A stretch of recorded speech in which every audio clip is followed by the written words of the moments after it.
بالله من الشيطان الرجيم. بسم الله الرحمن الرحيم.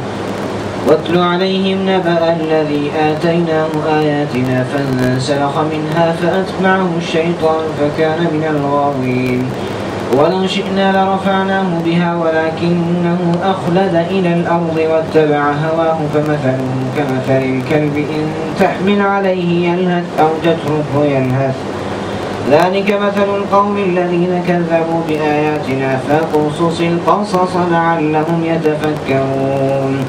ساء مثلا القوم الذين كذبوا بآياتنا وأنفسهم كانوا يظلمون. من يهد الله فهو المهتدي ومن يضلل فأولئك هم الخاسرون.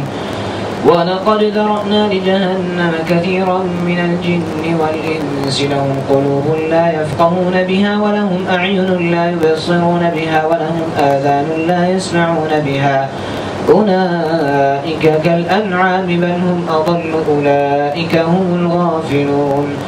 ولله الأسماء الحسنى فادعوه بها وذروا الذين يلحدون في أسمائه سيجزون ما كانوا يعملون. وممن خلقنا أمة يهدون بالحق وبه يعدلون. والذين كذبوا بآياتنا سنستدرجهم من حيث لا يعلمون وأملي لهم إن كيدي متين. أولم يتفكروا ما بصاحبهم من جنة إن هو إلا نذير مبين. أولم ينظروا في ملكوت السماوات والأرض وما خلق الله من شيء وأن عسى أن يكون قد اقترب أجلهم فبأي حديث بعده يؤمنون. من يضلل الله فلا هادي له ويذرهم في طغيانهم يعمهون. يسألونك عن الساعة أيان مرساها قل إنما علمها عند ربي لا يجليها لوقتها إلا هو ثقلت في السماوات والأرض لا تأتيكم إلا بغتة يسألونك كأنك حفي عنها قل إنما علمها عند الله ولكن أكثر الناس لا يعلمون. قل لا أملك لنفسي نفعا ولا ضرا إلا ما شاء الله ولو كنت أعلم الغيب لاستكثرت من الخير وما مسني السوء إن أنا إلا نذير وبشير لقوم يؤمنون. پناہ مانگتا ہوں میں اللہ کی شیطان مردود سے، اللہ کے نام سے جو بڑا مہربان نہایت رحم والا ہے۔ اور اے محمد صلی اللہ علیہ وسلم ان کے سامنے اس شخص کا حال بیان کرو جس کو ہم نے اپنی آیات کا علم عطا کیا تھا مگر وہ ان کی پابندی سے نکل بھاگا۔ آخرکار شیطان اس کے پیچھے پڑ گیا یہاں تک کہ وہ بھٹکنے والوں میں شامل ہو کر رہا۔ اگر ہم چاہتے تو اسے ان آیتوں کے ذریعے سے بلندی عطا کرتے مگر وہ تو زمین ہی کی طرف جھک کر رہ گیا اور اپنی خواہش نفس ہی کے پیچھے پڑا رہا۔ لہٰذا اس کی حالت کتے کی سی ہو گئی کہ تم اس پر حملہ کرو تب بھی زبان لٹکائے رہے اور اسے چھوڑ دو تب بھی زبان لٹکائے رہے۔ یہی مثال ہے ان لوگوں کی جو ہماری آیات کو جھٹلاتے ہیں۔ تم یہ حکایت ان کو سناتے رہو شاید کہ یہ کچھ غور و فکر کریں۔ بڑی ہی بری مثال ہے ایسے لوگوں کی جنہوں نے ہماری آیات کو جھٹلایا اور وہ آپ اپنے ہی اوپر ظلم کرتے رہے ہیں۔ جسے اللہ ہدایت بخشے وہی راہ راست پاتا ہے اور جس کو اللہ اپنی رہنمائی سے محروم کر دے وہی ناکام اور نامراد ہو کر رہتا ہے۔ اور یہ حقیقت ہے کہ بہت سے جن اور انسان ایسے ہیں جن کو ہم نے جہنم ہی کے لیے پیدا کیا ہے۔ ان کے پاس دل ہیں مگر ان سے سوچتے نہیں، ان کے پاس آنکھیں ہیں مگر ان سے دیکھتے نہیں، ان کے پاس کان ہیں مگر ان سے سنتے نہیں۔ وہ جانوروں کی طرح ہیں بلکہ ان سے بھی زیادہ گئے گزرے۔ یہ وہ لوگ ہیں جو غفلت میں کھوئے گئے ہیں۔ اللہ اچھے ناموں کا مستحق ہے، اس کو اچھے ہی ناموں سے پکارو اور ان لوگوں کو چھوڑ دو جو اس کے نام رکھنے میں راستے سے منحرف ہو جاتے ہیں۔ جو کچھ وہ کرتے رہے ہیں اس کا بدلہ وہ پا کر رہیں گے۔ ہماری مخلوق میں ایک گروہ ایسا بھی ہے جو ٹھیک ٹھیک حق کے مطابق ہدایت و حق کے مطابق انصاف کرتا ہے۔ رہے وہ لوگ جنہوں نے ہماری آیات کو جھٹلا دیا ہے تو انہیں ہم بتدریج ایسے طریقے سے تباہی کی طرف لے جائیں گے کہ انہیں خبر تک نہ ہوگی۔ میں ان کو ڈھیل دے رہا ہوں، میری چال کا کوئی توڑ نہیں ہے۔ اور کیا ان لوگوں نے کبھی سوچا نہیں ان کے رفیق پر جنون کا کوئی اثر نہیں ہے؟ وہ تو ایک خبردار جو برا انجام سامنے آنے سے پہلے صاف صاف متنبہ کر رہا ہے۔ کیا ان لوگوں نے آسمان و زمین کے انتظام پر کبھی غور نہیں کیا؟ اور کسی چیز کو بھی جو خدا نے پیدا کی آنکھیں کھول کر نہیں دیکھا؟ اور کیا یہ بھی انہوں نے نہیں سوچا کہ شاید ان کی مہلت زندگی پوری ہونے کا وقت قریب آ لگا ہو؟ پھر آخر پیغمبر کی اس تنبیہ کے بعد اور کون سی ایسی بات ہو سکتی ہے جس پر ایمان لائیں؟ جس کو اللہ رہنمائی سے محروم کر دے اس کے لیے پھر کوئی رہنما نہیں، اور اللہ انہیں ان کی سرکشی میں بھٹکتا ہوا چھوڑ دیتا ہے۔ یہ لوگ تم سے پوچھتے ہیں کہ آخر و قیامت کی گھڑی کب نازل ہوگی؟ کہو اس کا علم میرے رب ہی کے پاس ہے، اسے اپنے وقت پر وہی ظاہر کرے گا۔ آسمانوں اور زمین میں وہ بڑا سخت وقت ہوگا، وہ تم پر اچانک آ جائے گا۔ یہ لوگ اس کے متعلق تم سے اس طرح پوچھتے ہیں گویا تم اس کی کھوج میں لگے ہوئے ہو۔ کہو اس کا علم تو صرف اللہ کو ہے، مگر اکثر لوگ اس حقیقت سے ناواقف ہیں۔ اے محمد صلی اللہ علیہ وسلم، ان سے کہو کہ میں اپنی ذات کے لیے کسی نفع اور نقصان کا اختیار نہیں رکھتا، اللہ ہی ہے جو کچھ چاہتا ہے وہ ہوتا ہے۔ اور اگر مجھے غیب کا علم ہوتا تو میں بہت سے فائدے اپنے لیے حاصل کر لیتا اور مجھے کبھی نقصان نہ پہنچتا۔ میں تو محض ایک خبردار کرنے والا اور خوشخبری سنانے والا ہوں ان لوگوں کے لیے جو میری بات مانے۔ اعوذ باللہ من الشیطان الرجیم، بسم اللہ الرحمن الرحیم۔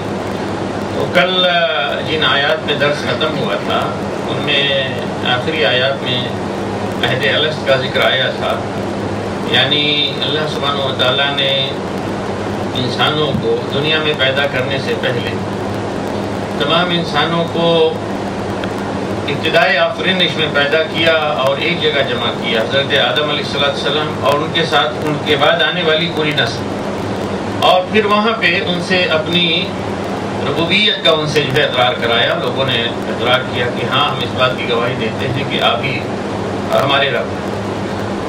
اب یہاں پہ انسان جو انحراف کرتا ہے اللہ سبحانہ و تعالیٰ سے اس دنیا میں آنے کے بعد، جبکہ یہ شہادت اس کی علامت، اس کی پہچان یا اس کے آثار جو ہے انسان کی فطرت میں پائے جاتے ہیں، اس کے باوجود جو ہے وہ اللہ کی ربوبیت سے ہٹ کے اور دوسرے لوگوں کو اس میں شریک کرتا ہے، تو اس کی کیا وجہ ہے؟ مثالوں سے سمجھایا جا رہا ہے کہ حقیقت میں جو لوگ دنیا کے بندے بلکہ کہ دنیا کے کتے بن جاتے ہیں تو دنیا انہیں اللہ سے غافل کر دیتی ہے، اور دوسرے وہ کہ جو اپنی صلاحیتوں کو ٹھیک ڈھنگ سے استعمال نہیں کرتے، آنکھ اور کان اور دل اور دماغ، تو پھر یہ ہے کہ وہ بھی گمراہی میں جا پڑتے ہیں۔ تو پہلے بتلایا کہ ذرا وَاتْلُ عَلَيْهِمْ نَبَأَ الَّذِي آتَيْنَاهُ آيَاتِنَا فَانسَلَخَ مِنْهَا فَأَتْبَعَهُ الشَّيْطَانُ فَكَانَ مِنَ الْغَاوِينَ۔ اے نبی صلی اللہ علیہ وسلم، انہیں ذرا اس شخص کا قصہ بھی پڑھ کر سناؤ کہ جسے ہم نے اپنی آیات عطا کی، یعنی اپنی آیات کا علم عطا کیا۔ یہاں اس شخص سے مراد کوئی متعین شخص نہیں ہے، بلکہ حقیقت میں یہ ہے کہ اس کردار کا جو بھی شخص ہے وہ اس سے مراد ہے۔ اور آتینا آیاتنا، ہم نے اس کو اپنی آیات دی، اس کا مطلب ہے کہ آیات کا علم یعنی اس تک اللہ کے دین کی دعوت پہنچ چکی۔ اس کا مطلب یہ نہیں ہے کہ وہ باقاعدہ مسلمانوں میں آیا کلمہ، اگرچہ ایسے لوگ بھی ہوتے ہیں یعنی مرتد ہونے والے پھرنے والے، لیکن یہ لوگ یعنی خال ہے، تو مسلمانوں میں آیا اور بہت بڑا علامہ بن گیا تو وہ اس سے مراد ہے؟ نہیں، یہ بات نہیں ہے۔ جسے دین کا علم ہو گیا، جس تک دین کی دعوت پہنچ گئی، جسے دین کی حقیقت معلوم ہو گئی، مثلا مشرکین قریش تمام کے تمام رسول اللہ صلی اللہ علیہ وسلم کی دعوت کے ذریعے سے جان گئے تھے کہ دین اسلام کیا ہے اور وہ دین کیا ہے جس کی دعوت آپ دے رہے ہیں، اس کے بنیادی اصول کیا ہیں، اس کی تعلیمات کیا ہیں، اس کے احکام کیا ہیں، ان کو معلوم ہو گیا، لیکن انہوں نے کیوں نہیں اس کو مانا، کیوں ایمان نہیں لائے؟ فرمایا کہ یہ علم ہم نے اس کو دیا تھا، فانسلخ منہا، لیکن وہ اس سے دور بھاگا، تو کیا ہے کہ اس فاتبعہ شیطان، تو اس کے پیچھے شیطان لگ گیا۔ تو شیطان تو ذرا دیکھتا ہے کوئی تھوڑا سا بھی اس کے دل میں انحراف پایا گیا نا، بس فوراً چڑھ کے اس کو جو ہے نا آواز شروع کر دیتا ہے کہ ہاں بیٹا بہت اچھا کر رہے ہو، بس اسی پہ جمے رہو، اور پھر اسے مزید سے مزید جو ہے دور کرتا چلا جاتا ہے۔ تو فرمایا کہ اس طرح سے جب شیطان اس کے پیچھے لگ گیا تو پھر گمراہ ہو کر رہا وہ شخص۔ اللہ تعالیٰ فرماتے ہیں کہ اگر ہم چاہتے تو اسے انہی آیات کے ذریعے سے، اس دین کی تعلیمات کے ذریعے سے بلندی عطا کرتے، لیکن وہ شخص خود جو ہے زمین کی طرف جھک پڑا اور اپنی خواہشات نفس کے پیچھے چل پڑا۔ زمین کی طرف جھکنے کا مطلب یہ ہے کہ حقیقت میں دین اور اس کی تعلیمات، اس کے تقاضے، یہ بلندی والی چیز ہے، اور اس کے نتیجے میں جو اجر و ثواب ملتا ہے وہ بھی بلند درجات ان کو کہا جاتا ہے، نیچے درجات نہیں کہا جاتا، بلند درجات۔ تو بلند درجات کے لیے آدمی کو محنت کرنی پڑتی ہے، جدوجہد کرنی پڑتی ہے، مشقت اٹھانی پڑتی ہے۔ لڑکنے کے لیے، گرنے کے لیے کوئی جو ہے محنت نہیں کرنی پڑتی۔ آپ دیکھیں اگر آپ کو اتنا سا پتھر چڑھانا ہو کسی بلندی پر، آپ کو بڑی محنت کرنی پڑے گی، تھک جائیں گے، ہو سکتا ہے گر جائیں۔ لیکن اونچی سے اونچی بلندی سے اگر آپ کو بہت ہی بڑا پتھر گرانا ہے تو یوں کیجیے اور نیچے چلا جائے گا، اس میں کوئی محنت نہیں کرنی پڑے۔ تو اوپر چڑھنے کے لیے، یعنی آخرت میں بلند مرتبہ پانے کے لیے آدمی کو محنت کرنی پڑے گی، پابندیاں جو ہے قبول کرنی پڑیں گی۔ لیکن جب دنیا کا بندہ بن جائے، زمین کی طرف آدمی جھک جائے، زمین ہی پہ پڑا رہ جائے تو اسے کوئی محنت نہیں کرنی پڑتی۔ اور یہ لوگ ہوتے ہیں کون کہ خواہشات نفس کے پیچھے چلنے والے۔ تو اس شخص کی مثال ایسی ہے کہ جیسے کتا، کہ اس کے اوپر اگر تم کچھ لا دو تو نہ لا دو تو ہر دم زبان نکالے ہا ہا ہا کرتا رہتا ہے، جیسے معلوم ہوتا ہے کہ بالکل تھکا ہوا ہے۔ کتے کی شرش ایسی، بالکل زبان نکال کے ہمیشہ وہ لٹکائے جو ہے ہانپتا رہتا ہے۔ اسے ہانکو، ڈانٹو، کچھ بھی کرو نہ کرو، آرام سے بیٹھا رہے، کھلا کے موٹا کر دو تو بھی وہی ہے۔ تو فرمایا کہ یہ ہے مثال ان لوگوں کی جو ہماری آیات کو جھٹلاتے ہیں۔ تو ٹھیک ٹھیک ان کے سامنے قصے بیان کرو، امید ہے کہ اس پہ بھی غور کریں گے۔ اور فرمایا کہ یہ بہت ہی بری مثال ہے ان لوگوں کی جو ہماری آیات کو جنہوں نے جھٹلایا ہے، اور آیات کو جھٹلا کر ہمارے اوپر انہوں نے کوئی ظلم نہیں کیا بلکہ خود اپنے آپ پر وہ ظلم کرتے رہے۔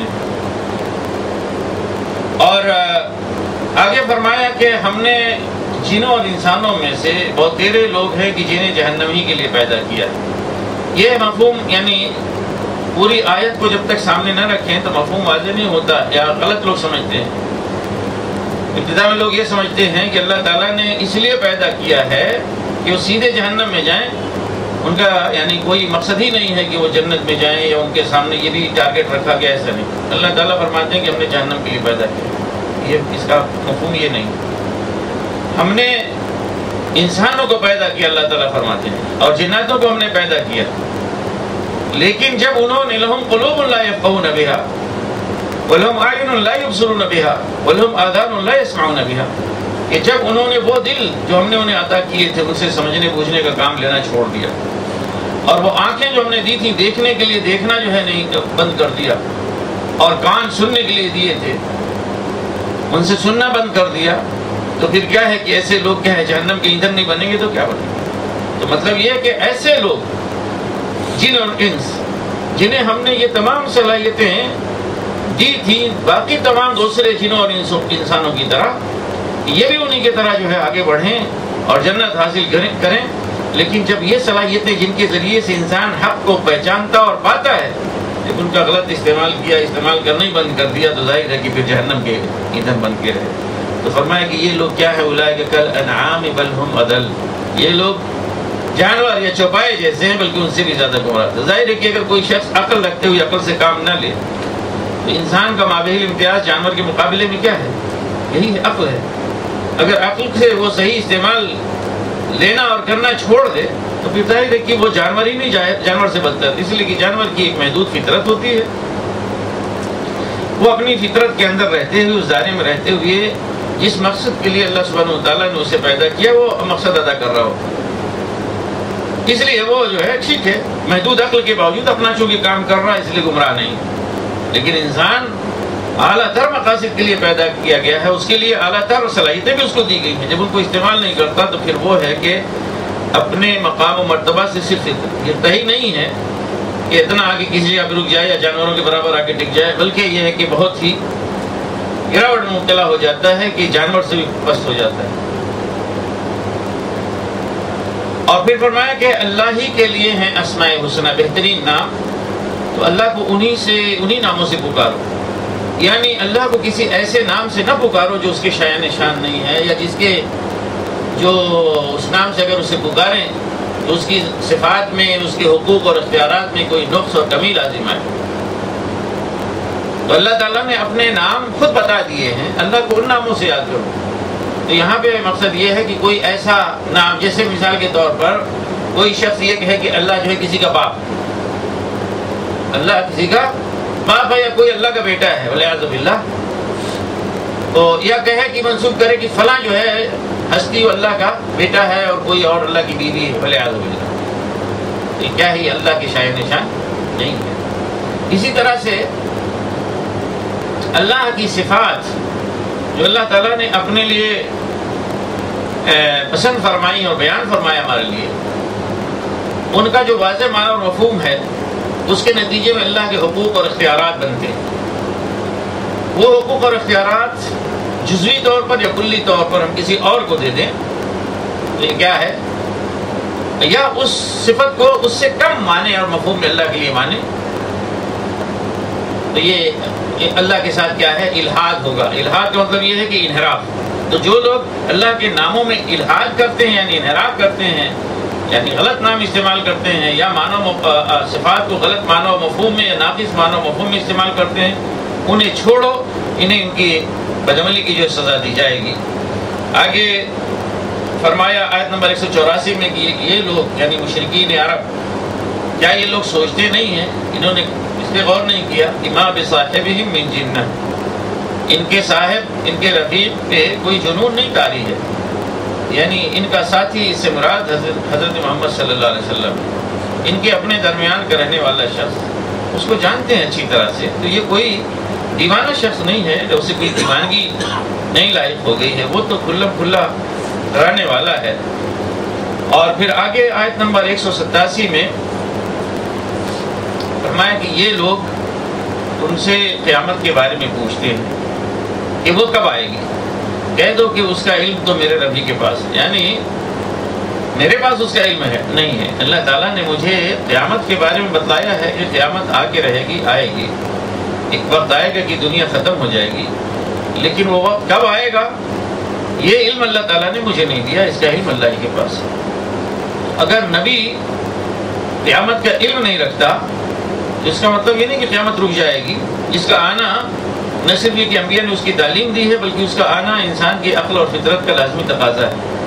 یہ ہماری عقل کا مطالبہ ہے، ہماری منطق کا مطالبہ ہے، فطرت کا مطالبہ ہے کہ اگر قیامت نہ آئے تو یہ اس دنیا کی پوری تخلیق اور جو کچھ اس دنیا میں ہے یہ سب کچھ عبث کہلائے گا، اور اللہ سبحانہ و تعالیٰ کے بارے میں کسی ایسی چیز کے بارے میں سوچنا کہ اللہ کوئی کار عبث کرے گا، یہ بےہودگی اور حماقت ہے۔ تو اللہ تعالیٰ نے اس دنیا کو اگر حکمت کے لیے تحت پیدا کیا اور یقیناً حکمت کے تحت پیدا کیا ہے، تو یہ حکمت پوری نہیں ہو سکتی جب تک اس دنیا کا دوسرا جز نہ ہو، دوسری دنیا نہ ہو۔ تو فرمایا کہ اس کا علم تو میرے ربی کے پاس ہے اور وہی اس کو اپنے وقت پر ظاہر کرے گا، جب وقت آ جائے گا تو اللہ ہی ظاہر کرے گا، یہ بھی اسی کے ہاتھ میں ہے۔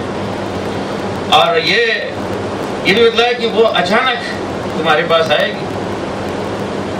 گی اچانک، تو تم دھرے کے دھرے رہ جاؤ گے، سب کچھ دھرا کے دھرا رہ جائے گا، تم کچے نہیں کر سکو گے، بچا نہیں سکو گے، دفاع نہیں کر سکو گے۔ اور پھر فرمایا کہ یہ اس طرح سے آپ سے پوچھتے ہیں جیسے آپ نے کوئی ریسرچ کیا ہوا ہے، تحقیق کیا ہے اس کے بارے میں، قیامت کے بارے میں، تو کہہ دو کہ اس کا علم اللہ ہی کے پاس ہے، لیکن اکثر لوگ کیا ہے جانتے نہیں ہیں، یعنی وہ جہالت سے کام لیتے ہیں۔ اور یہ بھی کہہ دو کہ میں تو خود اپنے لیے کسی نفع نقصان کا اختیار نہیں رکھتا۔ یہ اسلامی عقیدہ ہے، صحیح درست اسلامی عقیدہ جو قرآن بیان کرتا ہے۔ اے نبی، اے محمد صلی اللہ علیہ وسلم، آپ لوگوں سے سب سے بتلا دیجئے کہ خود میں اپنی ذات سے متعلق کسی نفع اور ضرر کا اختیار نہیں رکھتا، بس وہی مجھے ملے گا، نفع یا نقصان جو میرا اللہ چاہتا ہے، سب کچھ اللہ کے پاس ہے۔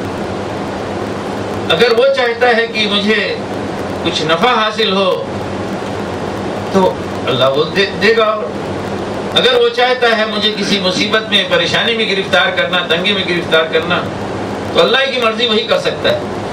میں نہ تو اپنے آپ کے لیے کوئی نفع بڑھا سکتا ہوں، کما سکتا ہوں، اور نہ ہی اپنے آپ کو کوئی نقصان کر سکتا ہوں یا نقصان کو دور کر سکتا ہوں۔ اور یہی نہیں بلکہ یہ بھی کہا کہ یہ بھی کہہ دیجئے کہ اگر میں غیب کو جانتا ہوتا، یعنی غیب کو اگر جانتا ہوتا کہ کل پرسوں کیا ہونے والا ہے، تو میں بہت کچھ بھلائیاں جمع کر لیتا اور مجھے کوئی غزن، کوئی تکلیف نہ پہنچتی۔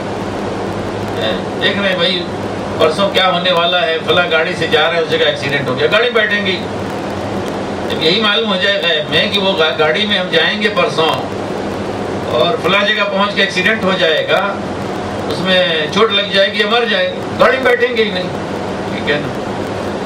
یہ چیز نہ کھائیں گے نہ بیمار ہوں گے، وہ نہ پیئیں گے نہ جب بخار آئے گا نہ.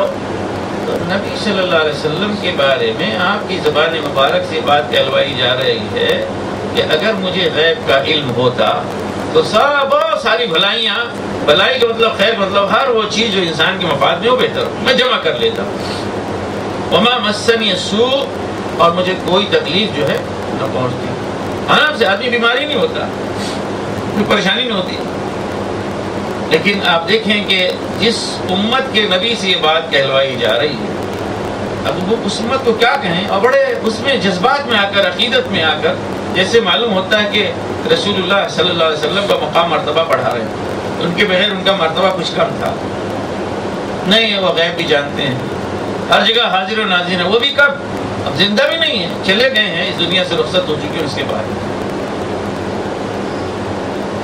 یہ وہ امت جو ہے اس طرح کی گمراہی میں آج مبتلا ہے کہ جس کے نبی نے اللہ کی کتاب میں جس کے نبی سے یہ بات کہلوائی گئی تھی، فرمایا کہ کہہ دو کہ میں صرف کیا ہے واضح طور پر ڈرا دینے والا ہوں اور خوشخبری دینے والا ہوں، لیکن اس انذار اور تبشیر سے، بشارت سے فائدہ وہی لوگ اٹھائیں گے جو ایمان رکھتے ہیں. رہ گئے وہ لوگ جو ایمان نہیں رکھتے یا ان کا ایمان ناقص اور کچا اور ادھورا ہے، تو انہیں ساری باتیں جو ہے نا عقیدے کی بتا کے پھر بھی کوئی فائدہ نہیں ہوتا. جیسے ہمارے بھائیوں کو کوئی فائدہ نہیں ہوتا، کہنا ایمان ہے، اہل ایمان ہے، کیا وہ کون سے اہل ایمان ہے؟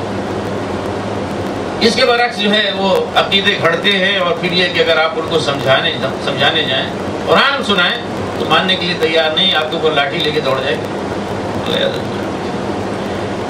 هو الذي خلقكم من نفس واحدة وجعل منها زوجها ليسكن إليها فلما تغشاها حملت حملا خفيفا فمرت به فلما أثقلت دعوا الله ربهما لئن آتيتنا صالحا لنكونن من الشاكرين فلما آتاهما صالحا جعلا له شركاء فيما آتاهما فتعالى الله عما يشركون أيشركون ما لا يخلق شيئا وهم يخلقون ولا يستطيعون لهم نصرا ولا أنفسهم ينصرون وإن تدعوهم إلى الهدى لا يتبعوكم سواء عليكم أدعوتموهم أم أنتم صامتون إن الذين تدعون من دون الله عباد أمثالكم فادعوهم فليستجيبوا لكم إن كنتم صادقين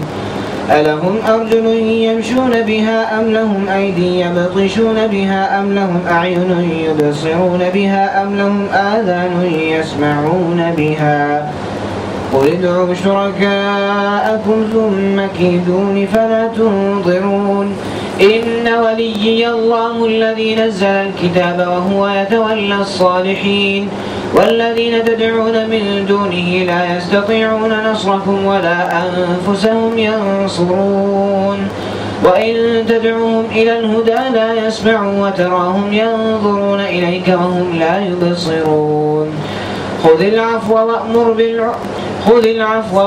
بالعرف وأعرض عن الجاهلين وإما ينزغنك من الشيطان نزغ فاستعذ بالله إنه سميع عليم إن الذين اتقوا إذا مسهم طائف من الشيطان تذكروا فإذا هم مبصرون وإخوانهم يودونهم في الغي ثم لا يقصرون وإذا لم تأتهم بآية قالوا لولا اجتبيتها قل إنما أتبع ما يوحى إلي من ربي هذا بصائر من ربكم وهدى ورحمة لقوم يؤمنون وإذا قرئ القرآن فاستمعوا له وأنصتوا لعلكم ترحمون واذكر ربك في نفسك تضرعا وخيفة ودون الجهر من القول بالغدو والآصال ولا تكن من الغافلين إن الذين عند ربك لا يستكبرون عن عبادته ويسبحونه وله يسجدون. اب آگے انسان کی گمراہی کی ایک اور جو ہے شکل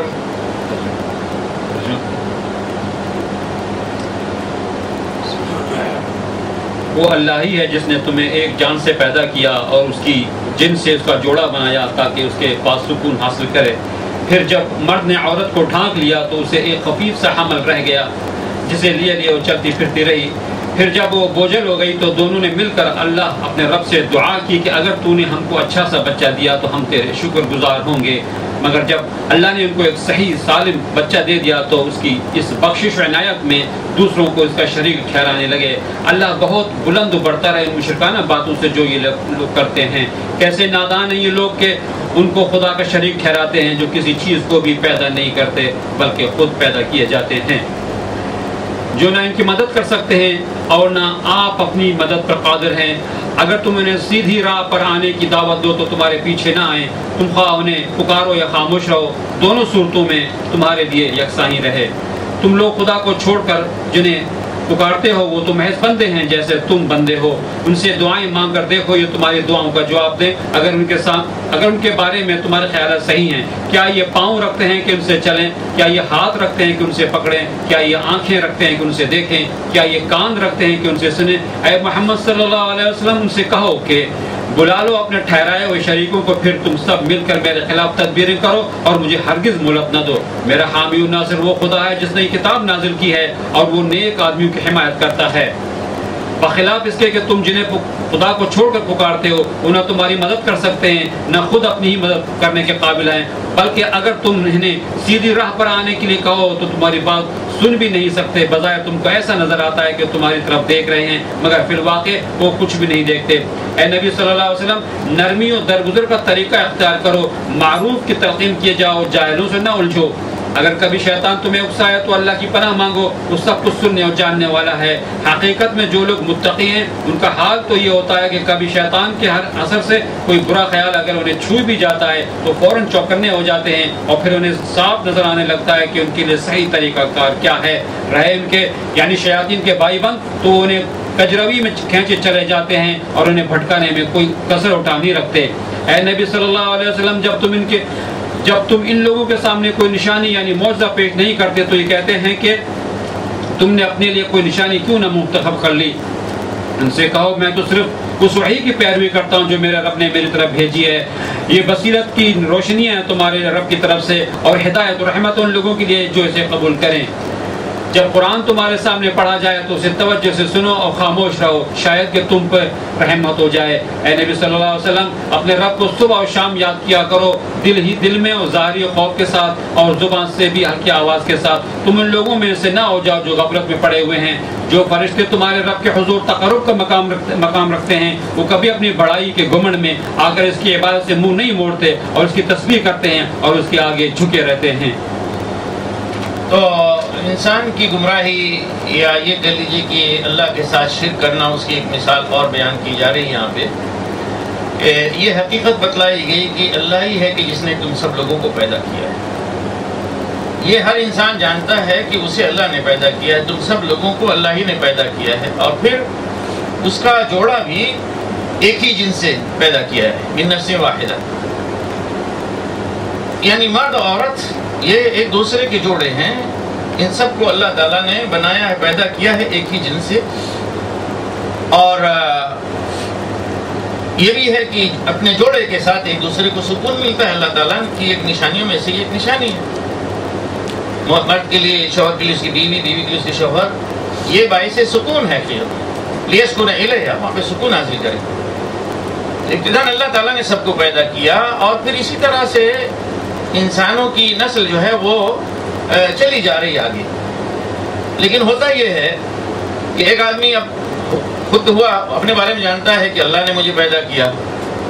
اب اس کی شادی ہوئی، بڑا ہوا، اس کی بیوی آئی، اس کے یہاں حمل ٹھہرا. اب وہ دونوں جا کے جو ہے نا اللہ سے گڑگڑائے دعائیں کرتے ہیں کہ پروردگار اگر تو ہمیں کیا ہے کہ اچھا بندہ، اچھا بچہ دے دے تو ہم تیرے شکر گزار بندے بنیں گے. یعنی انہیں یہ اندیشہ رہتا ہے، ایک خطرہ سا لگا رہتا ہے کہ کہیں بچہ جو ہے ناقص نہ ہو. وہ پیٹ میں جو بچہ ہے وہ کہیں انسانی بچے کے بجائے کہیں سانپ یا وہ بلی یا کتے کی شکل میں نہ آئے، یا انسانی ہو لیکن یہ کہ پتہ چلا لولا لنگڑا ہے وغیرہ وغیرہ ہے، معذور و باہج ہے. تو صالحاً کا مطلب یہ ہے کہ اچھا یعنی اس میں کوئی نقص نہ ہو، بالکل بے عیب ہو.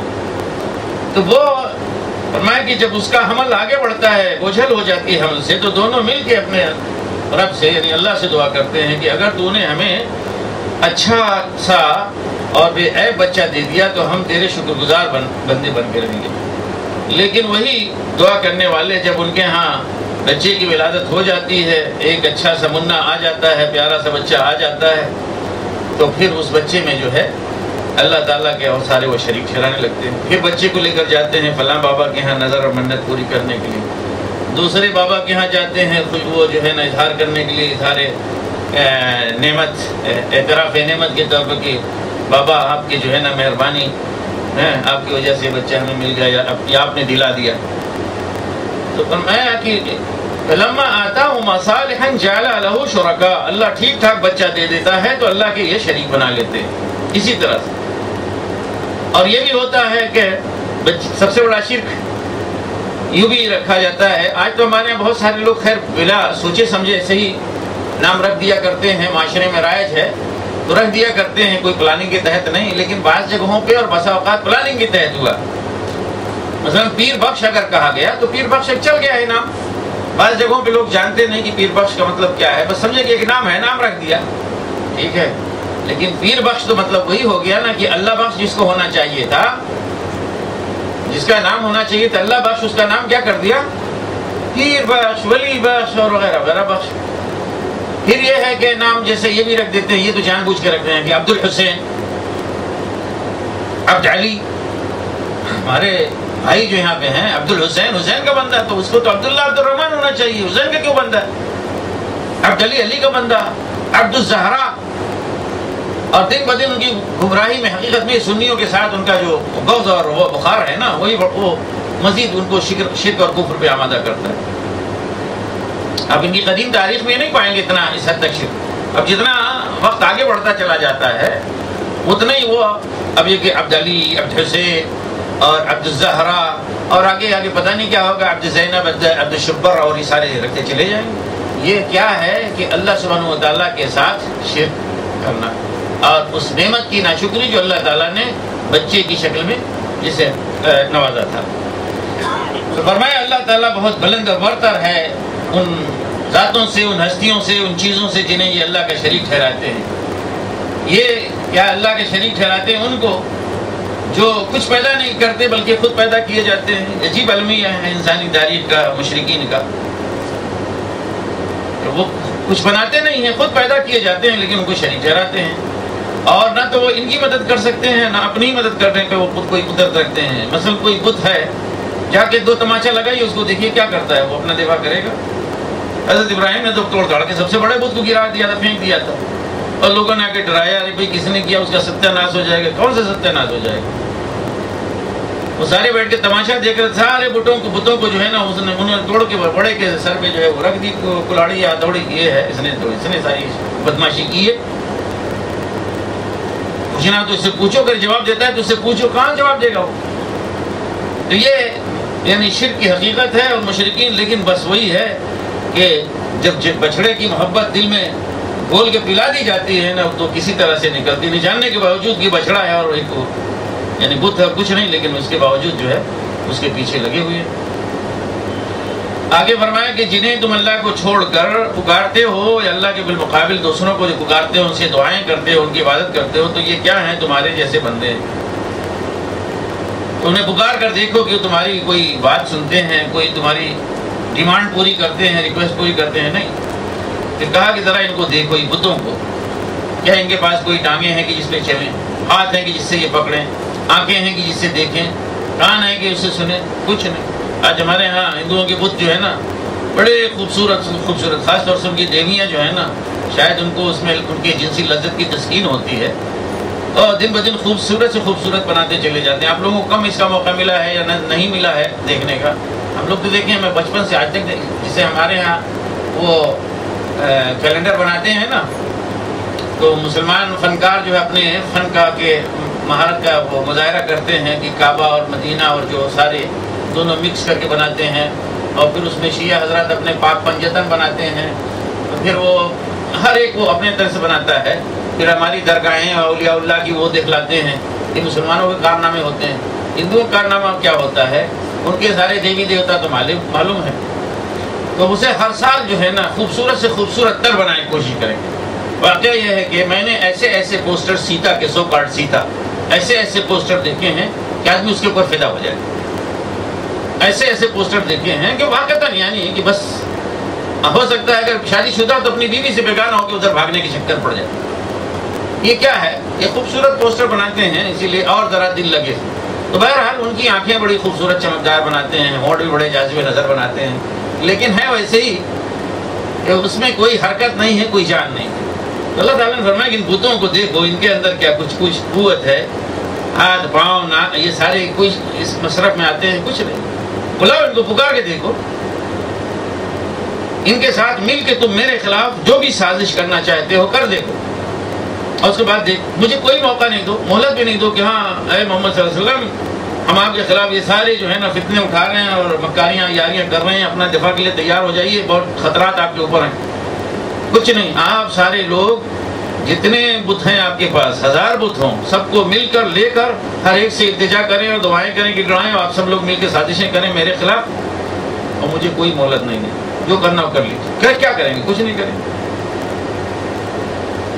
اور کہہ دیا کہ میرا ولی, میرا سرپرست, میرا مددگار, میرا حمایتی, مجھے بچانے والا تو میرا اللہ ہے جس نے کتاب نازل کی ہے, اور نیکوکاروں کا حمایتی, ان کی حمایت وہی اللہ ہی کرتا ہے.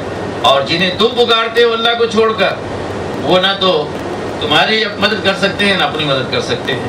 آگے رسول اللہ صلی اللہ علیہ وسلم کو خطاب کر کے فرمایا گیا مشرکین کے سلسلے میں, اور جنہیں دعوت سنائی جاتی ہے تو ان کا جو جاہلانہ قسم کا رویہ سامنے آتا ہے, تو اس کے مقابل ایک مسلمان داعی کی کیا روش ہونی چاہیے وہ بتلائی گئی. یہاں پہ حقیقت میں خطاب رسول اللہ صلی اللہ علیہ وسلم کو ہے, یعنی پہلے اس کی تعلیم آپ کو دی گئی, اور اس کے بعد آپ کی امت کے ہر دور میں علماء اور صلحاء اور دعات جو کام کرنے والے ہیں ان کے لیے نصیحت ہے کہ خذ العفو وامر بالعرف واعرض عن الجاہلین, نرمی سے کام لیں اور معروف کا حکم دیں اور جاہلوں سے اعراض کریں. یعنی نرمی سے کام لینے کا مطلب یہ ہے کہ یہ جاہل قوم کے سامنے جب آپ جائیں اور اسے اللہ کے دین کی دعوت دیں تو پتہ نہیں کیا کچھ کہے گا, تو آپ اپنے ہوش و آواز نہ کھوئیں, غصے میں نہ آئیں, آرام سے نرمی سے کام لیں. جانے دیں, بکرا ہے اپنے دیں, کیا کرنا ہے. اور دعوت دیتے وقت ایسے لوگوں کے جب جائیں تو جو موٹی موٹی دین کی اصولی باتیں ہیں جنہیں معروف کہا جاتا ہے یا عرف کہا جاتا ہے یا کام اللہ کہا جائے گا, کہ جسے انسانیت کے تمام شرفا جسے حق ہونا تسلیم کرتے ہیں, جس کا اچھا اور بہتر ہونا تسلیم کرتے ہیں, ان کی طرف انہیں بلاؤ. اور جاہل لوگ اگر تمہارے منہ کو لگے تو ان سے اعراض کرو, لیکن ضرورت نہیں. آج ہمارے ہاں مسلمان اس میں بڑے لگے ہوئے ہیں, ہمارے یہاں بعض لوگ, بہرحال ان کی صلاحیتوں سے مجھے کوئی وہ نہیں ہے, بسا اوقات میں خود بھی یعنی دیکھتا ہوں تو خوشی بھی ہوتی ہے, دعا بھی کرتا ہوں, لیکن یہ ہے کہ یہ مناظرہ بازی اس طرح سے کہ میں جیت گیا تو ہار گیا, یہ بات جو ہے نا اسلام کے مزاج کے خلاف مناظرہ بازی ہو رہی. تو مسلمانوں کو آج لے دے کے شکست خوردہ قوم ہے مسلمان, حقیقت میں مغلوب قوم ہے. یہ ہم چاہے مانے چاہے نہ مانے, اگرچہ ہمارے پاس 56-58 ملک ہیں, لیکن یہ تمام ملک جو ہے غلام ہیں. جان لیجیے آپ, سیاسی غلام ہے یا معاشی اعتبار سے غلام ہے, فکری اعتبار سے غلام ہے. ہم مکمل آزادی ہم کو کہیں حاصل نہیں ہے, ہم دوسروں کے دستے نگر بن کے جی رہے ہیں. ایک شکست خوردہ قوم ہے جو پوری دنیا میں بکھری ہوئی, اگرچہ اس کے پاس بے پناہ وسائل اور سب کچھ. تو شکست خوردہ قوموں کا کیا معاملہ ہوتا ہے, کہیں تو کر نہیں سکتے کچھ کہ جا کے فلاں کو کوئی 2-4 تماچے لگا کے اس کو درست کر دیں, یا اس ملک کو ہٹا کے جو ہے نا باہر کر دیں, اس کی اینٹ سے اینٹ بجا دیں, یہ کچھ نہیں کر سکتے ہم. تو اندر سے غصہ آتا ہے, کچھ نہیں کرتے تو اپنی مسجدوں میں دھماکے ہم کر دیتے ہیں, اپنے بھائیوں کے اجتماع میں جا کے وہاں پہ بم پھوڑ دیتے ہیں, یہ ہم کرتے ہیں. اور دوسرا یہ کہ بہت اگر ہو گیا, یہ تو صرف اپنے ہی اندر کرتے ہیں, وہ غصہ جو ہے پینے کسی طرح سے اس کو نکالنے کے لیے اس کی پھڑا. دوسروں کے مقابلے میں جو ہم کرتے ہیں اپنی شکست کو ذرا فتح میں تبدیل کرنے کے لیے, خوشی کا اظہار کرنے کے لیے, وہ یہ کہ ہمارا ڈیبیٹر, ہمارا مناظرہ باز, ہمارا مولوی یا عالم اسکالر, اس نے فلاں عیسائی پادری کو یا فلاں پیسٹر کو جو ہے ہرا دیا. اللہ اکبر, کتنے لوگ وہاں پہ کل جو ہے نماز پڑھنے والے بن کے اٹھے؟ نہیں، کچھ نہیں، بس دیکھ لیا کہ ہم نے جو ہے فتح حاصل کر لی. لیکن ہمارے اندر ایمانی لحاظ سے، دینی لحاظ سے، اخلاقی لحاظ سے کوئی بہتری آئی؟ کچھ نہیں. آپ حضرات جانتے ہیں ہمارے ہاں ہیں یعنی اس طرح کے علماء جنہوں نے ماشاءاللہ پوری دنیا میں یعنی اپنا ڈنکا جو ہے بجا رکھا ہے، لیکن اس سے فائدے کیا ہیں؟ تو آپ جو دیکھتے ہیں ہر اس جگہ پہ جہاں پہ مسلمانوں کی بھیڑ نظر آتی ہے، جب معاملہ غیر مسلموں کے ساتھ مناظرے کا ہوتا ہے، تو حقیقت میں وہ احساس شکست جو ہمارے اندر ہے نا، ہم اس احساس سے نکلنا چاہتے ہیں. کوئی اور راستہ نہیں ملتا تو چلو اسی کے ذریعے ہم نے فتح پا لی. اب دیکھیں 1000 مسلمان کو اگر گمراہ ہیں آپ لے کر آئیں ان کو سیدھے راستے پہ، کوئی بات نہیں. پوری مسلمان امت آپ سے بیگانہ رہے گی. آپ کہیں گے بھائی 1000 مسلمان فلاں گاؤں میں جو ہے نا وہ گمراہ تھے، بھٹکے ہوئے تھے، خبر پوچھ رہے تھے اور یہ کر رہے تھے، ہم نے ان کے اوپر جا کے کام کیا، اللہ والے بنے، ان کی نمازوں کو مسجدوں کو درست کرنے کی ضرورت ہے، وہاں پہ ایک چھوٹا سا مکتب بنا، کسی مولوی کو رکھ کے ان کی تعلیم و تربیت کا بندوبست کرنا ہے. پوری امت آپ کو کچھ دینے والی نہیں. پھر نتیجہ یہ ہوتا ہے کہ وہ بس اس میں گمراہی میں چلی جاتی ہے. لیکن صاحب آپ کہیں سے لے کر آئیں ہمارے ہندوستان میں مثلا، اور یہاں پہ بھی وہی ہے، بھلا جی ہندو جو ہے مسلمان ہوا، آپ جیسے معلوم ہوتا ہے کہ اسلام کی فتح ہو گئی، اسلام پوری دنیا میں غالب ہوئے، اللہ اکبر. یقیناً مجھے بھی خوشی ہوتی ہے، ہر مسلمان کو خوشی ہونی چاہیے کہ ایک بندہ، خوشی اس کی نہیں کہ ہم جیت گئے، خوشی اس کی ہونی چاہیے کہ اس بندے کو راہ ہدایت، راہ حق جو ہے مل گئی ہے، معلوم ہوگی، اس پہ آ گیا ہے. اس کو یہ دیکھنا اس طرح سے کہ ہم نے دنیا فتح کر لی ہے، یہ بات درست ہے. تو واقعہ یہ ہے کہ آج کی مناظرہ بازی یہ صرف وہی ہے کہ ہمارا جو احساس شکست ہے، مغلوب یا مغلوبیت کی جو حالت ہے، وہ کچھ نہیں ہم پاتے تو بس اسی کے ذریعے سے کر لیں. لیکن دعوتی نقطۂ نظر سے اس کا کوئی فائدہ نہیں ہے. اگر آپ 5 انسانوں پہ کام کرتے ہیں، 5 غیر مسلم مثلا کام کرتے ہیں، اور وہ 5 مسلمان ہوتے ہیں یا ان میں سے ایک ہو جاتا ہے، وہ بہتر ہے بنسبت اس کے کہ آپ 50,000 کی یا 5 لاکھ کی بھیڑ جمع کریں اور لوگ آئیں اور کہیں کہ بڑی اچھی تقریر تھی جی، جیت گیا، چلے گئے، کچھ فائدہ نہیں. اس سے بہتر یہ. تو یہ بڑا اہم اصول ہے کہ جاہلوں سے اعراض کرو، ان سے الجھنا نہیں ہے. اسی سلسلے میں یہ بھی کہا کہ اگر شیطان کی طرف سے کوئی اکساہٹ آئے، یعنی اس نے ہمیں برا بھلا کہا ہے، ہمارے دین کے تنقید کی ہے، شیطان بھڑکائے گا کہ یہ تو کیسے ایسے کے تیسے کر رہا ہے، اس کو جو ہے جو کر دو. تو شیطان اگر یہ اکسائے تو فاستعذ باللہ، اعوذ باللہ من الشیطان الرجیم، اللہ کی پناہ مانگو. اللہ ہی سنتا ہے، اللہ ہی جانتا ہے. اور یہ بھی بتلایا کہ جو خدا ترس لوگ ہیں، اللہ سے ڈرنے والے، ان کا معاملہ یہی ہے کہ جب بھی شیطان انہیں کچھ اپنے چھوت سے، اپنے اثر سے ان کو کچھ بہکانے کی کوشش کرتا ہے، یعنی شیطانی خیالات جب ان کے ذہن میں آتے ہیں تو پھر وہ مسلط نہیں ہونے دیتے، بلکہ ایکائک وہ بیدار ہو جاتے ہیں. یعنی کوئی غصے کی کیفیت ہوئی، کوئی وہ جذبات میں آئے، پھر اچانک انہیں یاد آیا کہ ہم تو دائی ہیں، ہم تو اللہ کے دین کے لیے جدوجہد کرنے والے ہیں، ہمارا مقام جو ہے دعوت دین کا ہے. تو یہ کہاں سے غصہ اور نفرت کہاں سے؟ تو پھر جو ہے تذکرو کی معنی یہی ہے، پھر اچانک وہ گویا انہیں یاد آ جاتا ہے، یعنی جاگ پڑتے ہیں اور پھر وہ سب کچھ حقیقت انہیں صحیح نظر آنے لگتی ہے. آگے فرمایا کہ آیت نمبر 203 میں کہ وَإِذَا لَمْ تَأْتِهِمْ بِآيَةٍ قَالُوا لَوْلَا اشْتَرَيْتَهَا. یہ ایک مثال دی، دیکھیے جو سمجھایا جا رہا ہے کہ نرمی سے کام لو اور اب درگزر سے کام لو، جاہلوں سے نہ لگو. ایک عملی چیز رسول اللہ صلی اللہ علیہ وسلم کے سامنے رکھ دی گئی کہ اے محمد صلی اللہ علیہ وسلم، جب آپ ان کے سامنے کوئی آیت نہیں لاتے ہیں، یعنی کوئی معجزہ کچھ نہیں پیش کرتے ان کی درخواست پہ، ان کی ڈیمانڈ پہ، تو کہتے ہیں لولا اشتبیتہا، ارے معجزہ بھی کیوں نہیں اپنے لیے چھانٹ لیا.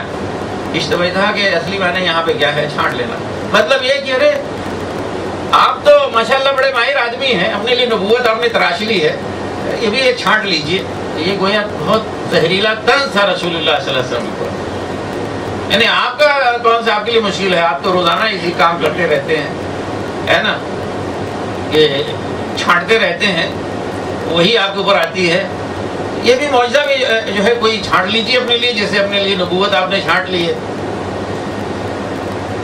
تو ان کا جو ہے اشتعال دلانے والا انداز اور قول، اور اس کے مقابلے میں رسول اللہ صلی اللہ علیہ وسلم کا جواب، قل انما اتبع ما یوحی الی من ربی. بھائیو کہہ دیجئے کہ بھائیو میں تو بس یعنی پابند ہوں اسی وحی کا جو میری طرف کی جاتی ہے، اسی کی میں اتباع کرتا ہوں۔ میں اپنی طرف سے کچھ نہیں کہہ سکتا، میں آپ کی خدمت میں معجزات کہاں سے لاؤں، میرے بس میں ہے نہیں۔ میرے اوپر وہی آتی ہے، میں اسی کا پابند ہوں، اس سے آگے کچھ نہیں۔ ھذا بصائر من ربکم وھدی ورحمۃ لقوم یؤمنون، یہ ہیں بصیرت افروز تعلیمات اور آیتیں اور ہدایت اور رحمت جو ان لوگوں کے لیے جو ایمان لاتے ہیں۔ اور پھر یہ بتلایا گیا کہ جب قرآن پڑھا جائے تو اسے غور سے سنو اور خاموش رہو، امید ہے کہ تم پر رحم کیا جائے گا، اللہ کی رحمت کے مستحق بنو گے۔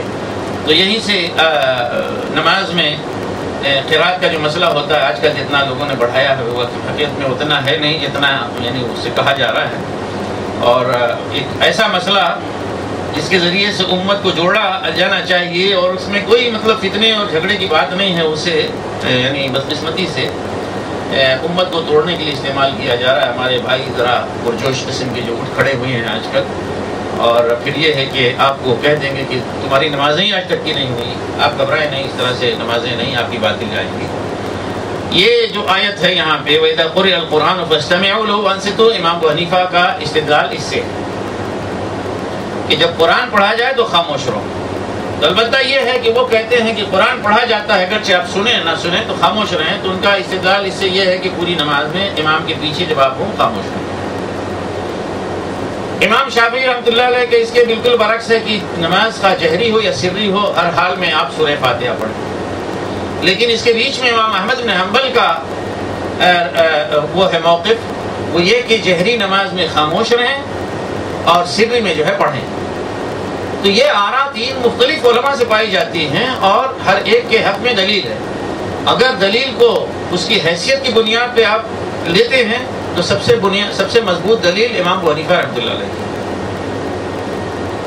قرآن کے مقابلے میں حدیث نہیں چل سکتی، اتنا جان لیجیے، قرآن کے مقابلے میں حدیث نہیں چل سکتی۔ یہ تمام علماء کا، تمام محدثین کا فقہا کا اصول ہے، اور جنہوں نے اس کو نہیں لیا ہے تو وہ اس لیے نہیں کہ قرآن جو ہے حدیث کے مقابلے میں کم تر ہے، بلکہ انہوں نے اس کی دوسری تعویل کی ہے کہ یہ عام قرآن کی تلاوت اور نماز کی تلاوت مقصود نہیں ہے وغیرہ وغیرہ۔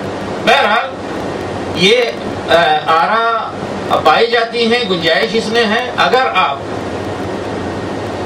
امام ابو حنیفہ کے علم پر اعتماد کرتے ہیں کوئی حرج نہیں، وہ امام ابو حنیفہ کے علم پہ اگر آپ اعتماد کرتے ہیں تو ان کو آپ نے نبی نہیں مانا ہے، ان کے علم پہ آپ نے اعتماد کیا ہے، اور اس امت محمد صلی اللہ علیہ وسلم کے ایک جید القدر عالم ہیں جنہوں نے اللہ کے دین کی تشریح وضاحت کی، تو بھی ٹھیک ہے۔ امام شافعی کے اوپر ان کے علم پر اگر آپ نے اعتماد کیا ہے تو ان کے پاس بھی دلیلیں ہیں، جزاکم اللہ خیر، اللہ تعالیٰ برکت دے، اس پہ جائے گی۔ امام حنبل کی بات مانتے ہیں تو اللہ تعالیٰ نے انہیں بھی علم دیا ہے، وہ بھی امت محمد کے بہت بڑے امام اور خادم ہیں۔ تو یہ باتیں اس طرح سے کہنا کہ فلاں کو امام اعظم کہا جاتا ہے اور بیوقوف انتہائی جاہل قسم کے لوگ، حقیقت میں اس طرح کے مولویوں کو ڈنڈے اور جوتے سے مار کے بھگا دینا چاہیے، امت کو لڑانے والے اس طرح کے مولوی یہاں بحرین میں پائے جاتے ہیں۔ امام اعظم پوری امت کہتی آئی ہے جس کو تو اس معنی میں نہیں کہ رسول اللہ صلی اللہ علیہ وسلم سے بلند ہو گئے ہیں، اور کس معنی میں امام کا معنی انہوں نے لفظ استعمال کیا ہے سب کو معلوم ہے۔ یہ تین قسم کے لوگ ہیں اور فتنہ پرور، فتنہ پرداز لوگ ہیں۔ ایسے ہی لوگوں کو جب حکومت کی یعنی وہ کہہ لیجیے کہ نگرانی کمزور پڑ جاتی ہے، سرکاری اداروں کی نگرانی اور سرکاری ادارے درست نہیں ہوتے، نگرانی کمزور پڑ جاتی ہے، تو اس طرح کے لوگ جو اپنی روزی روٹی امت کو تقسیم کر کے کھاتے ہیں۔ ہمارا بحیثیت اگر ہمارے تو میں اپنے آپ کو معاف کیجیے گا، میں یہ کوئی دعویٰ نہیں کر رہا ہوں، میں یعنی عالم دین نہیں کہتا بلکہ طالب علم دین ہوں۔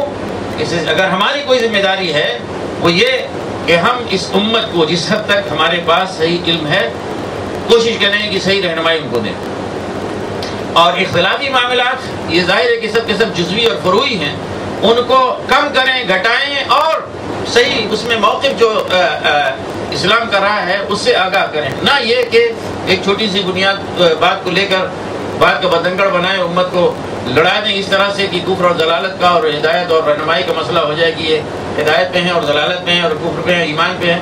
یہ بالکل باطل بات ہے۔ میں نے وہ جو کسی شخص کی جو ہے تقریر اس میں کیسٹ میں سنی، وہ کہہ رہے امام اعظم کہہ کے برس پڑے، امام اعظم وہ امام اعظم ہے۔ تو یہ حقیقت میں کیا ہے، جہالت ہے، اور احمق قسم کے لوگ ہیں جو آ گئے ہیں، اور ان کا میں صحیح کہتا ہوں کہ ان کی روزی روٹی اسی سے چلتی ہے. اللہ کا شکر ہے میری روزی روٹی اس سے نہیں چلتی. اس لیے میں پوری اخلاقی یعنی وہ کہہ لیجیے کہ ذمہ داری کے ساتھ یہ بات کہہ سکتا ہوں. مجھے کسی کی کوئی پرواہ نہیں. پوری مجلس اٹھ کے چلی جائے مجھے کوئی وہ نہیں, کیونکہ میں اس کی روٹی نہیں کھاتا. مجھے اس کے نہیں منانا ہے لوگوں کو کہ لوگ آئیں گے سنیں گے میری گفتگو, تب میرا جو ہے مجھے کچھ ملے گا. نہیں سننے والے ہوں گے تو مجھے پریشانی ہوگی. کوئی حل نہیں. جو قرآن اور حدیث میں ہے بات جو درست ہے وہ کہیں. اس لیے میں اس کی روٹی نہیں کھاتا, بلکہ اللہ کا شکر ہے کہ یہ خدمت بھی انجام دے رہا ہوں, اور اللہ کا شکر ادا کرتا ہوں کہ اللہ تعالیٰ نے اس لائق بنایا اور اس کی توفیق دی, اور مزید اس کے اوپر جو کچھ بھی ہو سکتا ہے حسب استطاعت لگاتے ہیں, لیتے نہیں. لیکن یہ ہے کہ وہ لوگ جو صرف اسی کی روٹی کھاتے ہیں داعی دین بن کر, لوگوں کی جیبوں سے پیسے نکال کر کہ ہم جو ہے وہ یہ کر رہے ہیں وہ کر رہے ہیں, ان کے پاس کون سی اخلاقی وہ جو قوت باقی رہ جاتی ہے کہ لوگوں کو جا کے اس طرح کی بات کریں. تو ان کے پاس اب محاذ جمع کرنے کے لیے, یہ بھیڑ جمع کرنے کے لیے اس کے سوا کوئی اور کچھ نہیں رہ جاتا کہ لوگوں کو جو ان کا من پسند کھاجا ہے نا وہ ان کے سامنے پیش کریں. اختلافی چیزیں لوگوں کو پسند ہیں آ جاتے ہیں, بھڑکانا لوگوں کو پسند ہے گرمی وہ کر لیتے ہیں. تو یہ سارے اصول حقیقت میں اپنی روٹی اپنے پیٹ کی خدمت کے لیے ہیں. اللہ تعالیٰ اس سے محفوظ رکھے.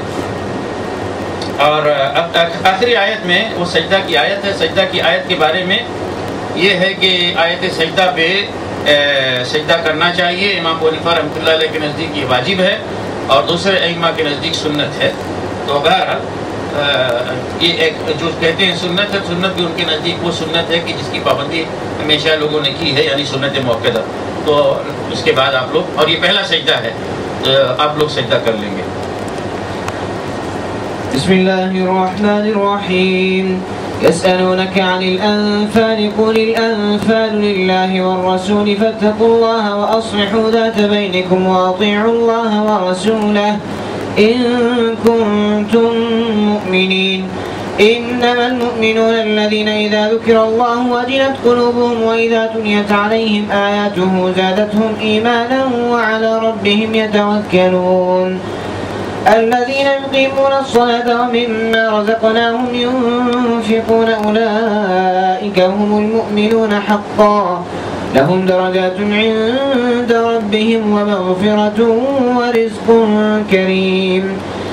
كما أخرجك ربك من بيتك بالحق وإن فريقا من المؤمنين لكارهون يجادلونك في الحق بعدما تبين كأنما يساقون إلى الموت وهم ينظرون.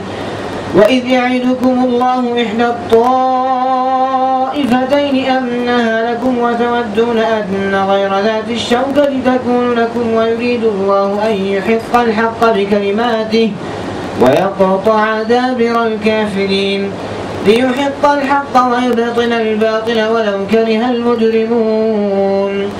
إذ تستغيثون ربكم فاستجاب لكم أني ممدكم ب1000 من الملائكة مردفين.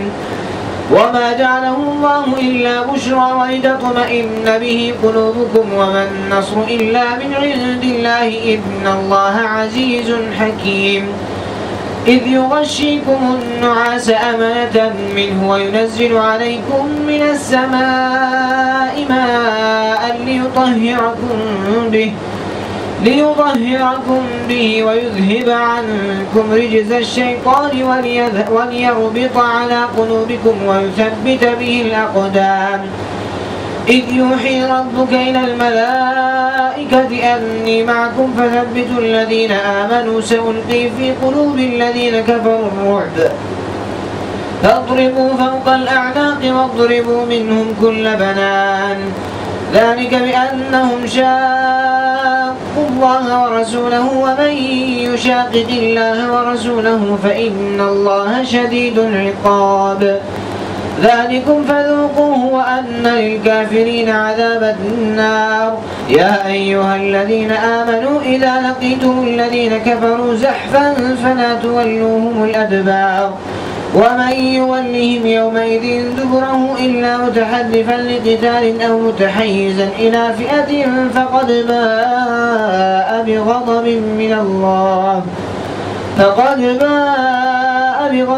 من الله ومأواه جهنم وبئس المصير.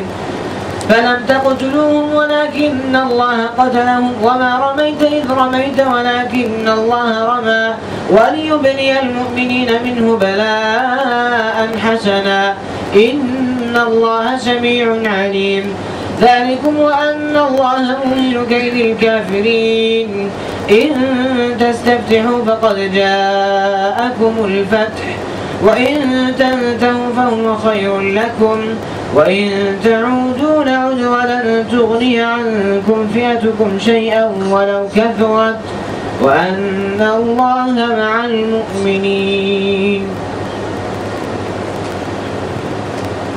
تم سے انفال کے متعلق پوچھتے ہیں، کہو یہ انفال تو اللہ اس کے رسول کے ہیں، پس تم لوگ اللہ سے ڈرو اور اپنے آپس کے تعلقات درست کرو اور اللہ اس کے رسول کی اطاعت کرو اگر تم مومن ہو۔ سچے اہل ایمان تو وہ لوگ ہیں جن کے دل اللہ کا ذکر سن کر لرز جاتے ہیں، اور جب اللہ کی آیات ان کے سامنے پڑھی جاتی ہے تو ان کا ایمان بڑھ جاتا ہے اور اپنے رب پر اعتماد رکھتے ہیں، جو نماز قائم کرتے ہیں اور جو کچھ ہم نے ان کو دیا ہے اس میں سے ہماری راہ میں خرچ کرتے ہیں، ایسے ہی لوگ حقیقی مومن ہیں۔ ان کے لیے ان کے رب کے پاس بڑے درجے ہیں، قصوروں سے درگزر ہے اور بہترین رزق ہے۔ اس مال غنیمت کے معاملے میں بھی ویسی ہی صورت پیش آ رہی ہے جیسی اس وقت پیش آئی تھی جبکہ تیرا رب تجھے حق کے ساتھ تیرے گھر سے نکال لایا تھا، اور مومنوں میں سے ایک گروہ کو یہ سخت ناگوار تھا، وہ اس حق کے معاملے میں تجھ سے جھگڑ رہے تھے، درہاں آلے کہ وہ صاف صاف نمایاں ہو چکا تھا۔ ان کا حال یہ تھا کہ گویا وہ آنکھوں دے کے موت کی طرف آنکھیں جا رہے ہیں۔ یاد کرو وہ موقع جب اللہ تم سے وعدہ کر رہا تھا کہ دونوں گروہ میں سے ایک تمہیں ضرور مل جائے گا، تم چاہتے تھے کہ کمزور گروہ تمہیں ملے، مگر اللہ کا ارادہ یہ تھا کہ اپنے ارشادات سے حق کو حق کر دکھائے اور کافروں کی جڑ کاٹ دے تاکہ حق حق ہو کر رہے اور باطل باطل ہو کر رہ جائے، خواہ مجرموں کو کتنا ہی ناگوار ہو۔ اور وہ موقع جب کہ تم اپنے رب سے فریاد کر رہے تھے، جواب میں اس نے فرمایا کہ میں تمہاری مدد کے لیے پے در پے 1000 فرشتے بھیج رہا ہوں۔ یہ بات اللہ نے تمہیں صرف اس لیے بتا دی کہ تمہیں خوشخبری ہو اور تمہارے دل اس سے مطمئن ہو جائیں، ورنہ مدد تو جب بھی ہوتی ہے اللہ ہی کی طرف سے ہوتی ہے، یقیناً اللہ زبردست اور دانا ہے۔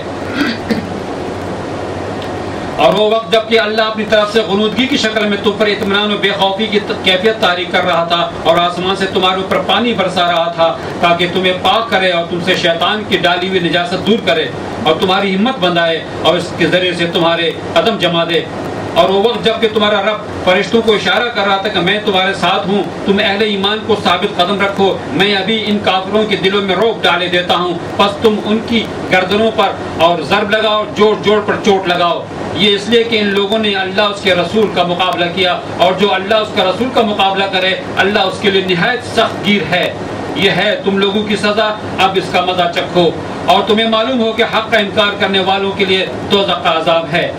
اے ایمان لانے والو، جب تم ایک لشکر کی صورت میں کفار سے دوچار ہو تو ان کے مقابلے میں پیٹ نہ پھیرو۔ جس نے ایسے موقع پر پیٹ پھیری اللہ یہ کہ جنگی چال کے طور پر ایسا کرے یا کسی دوسری فوج سے جا ملنے کے لیے، تو وہ اللہ کے غضب میں گھر جائے گا، اس کا ٹھکانہ جہنم ہوگا اور وہ بہت بری جائے بازگشت ہے۔ بس حقیقت یہ ہے کہ تم نے انہیں قتل نہیں کیا بلکہ اللہ نے ان کو قتل کیا، اور تو نے نہیں پھینکا بلکہ اللہ نے پھینکا، اور مومنوں کے ہاتھ جو اس کام میں استعمال کیے گئے تو یہ اس لیے تھا کہ اللہ مومنوں کو بہترین آزمائش سے کامیابی کے ساتھ گزار دے۔ یقیناً اللہ سننے اور جاننے والا ہے۔ یہ معاملہ تو تمہارے ساتھ ہے، اور کافروں کے ساتھ معاملہ یہ ہے کہ اللہ ان کی چالوں کو کمزور کرنے والا ہے۔ ان کافروں سے کہہ دو اگر تم فیصلہ چاہتے تھے تو لو، فیصلہ تمہارے سامنے آ گیا، اب باز آ جاؤ تو تمہارے لیے بہتر ہے، ورنہ پھر پلٹ کر اسی حماقت کا اعادہ کرو گے تو ہم بھی اسی سزا کا اعادہ کریں گے، اور تمہاری جمعیت خواہ کتنی ہی زیادہ ہو تمہارے کچھ کام نہ آ سکے گی۔ اللہ مومنوں کے ساتھ ہے۔ بسم اللہ الرحمن الرحیم۔ تو یہ سورۃ الانفال یہ غزوہ بدر کے فوراً بعد نازل ہوئی، اور غزوہ بدر رمضان سن 2 ہجری میں ہوا، اور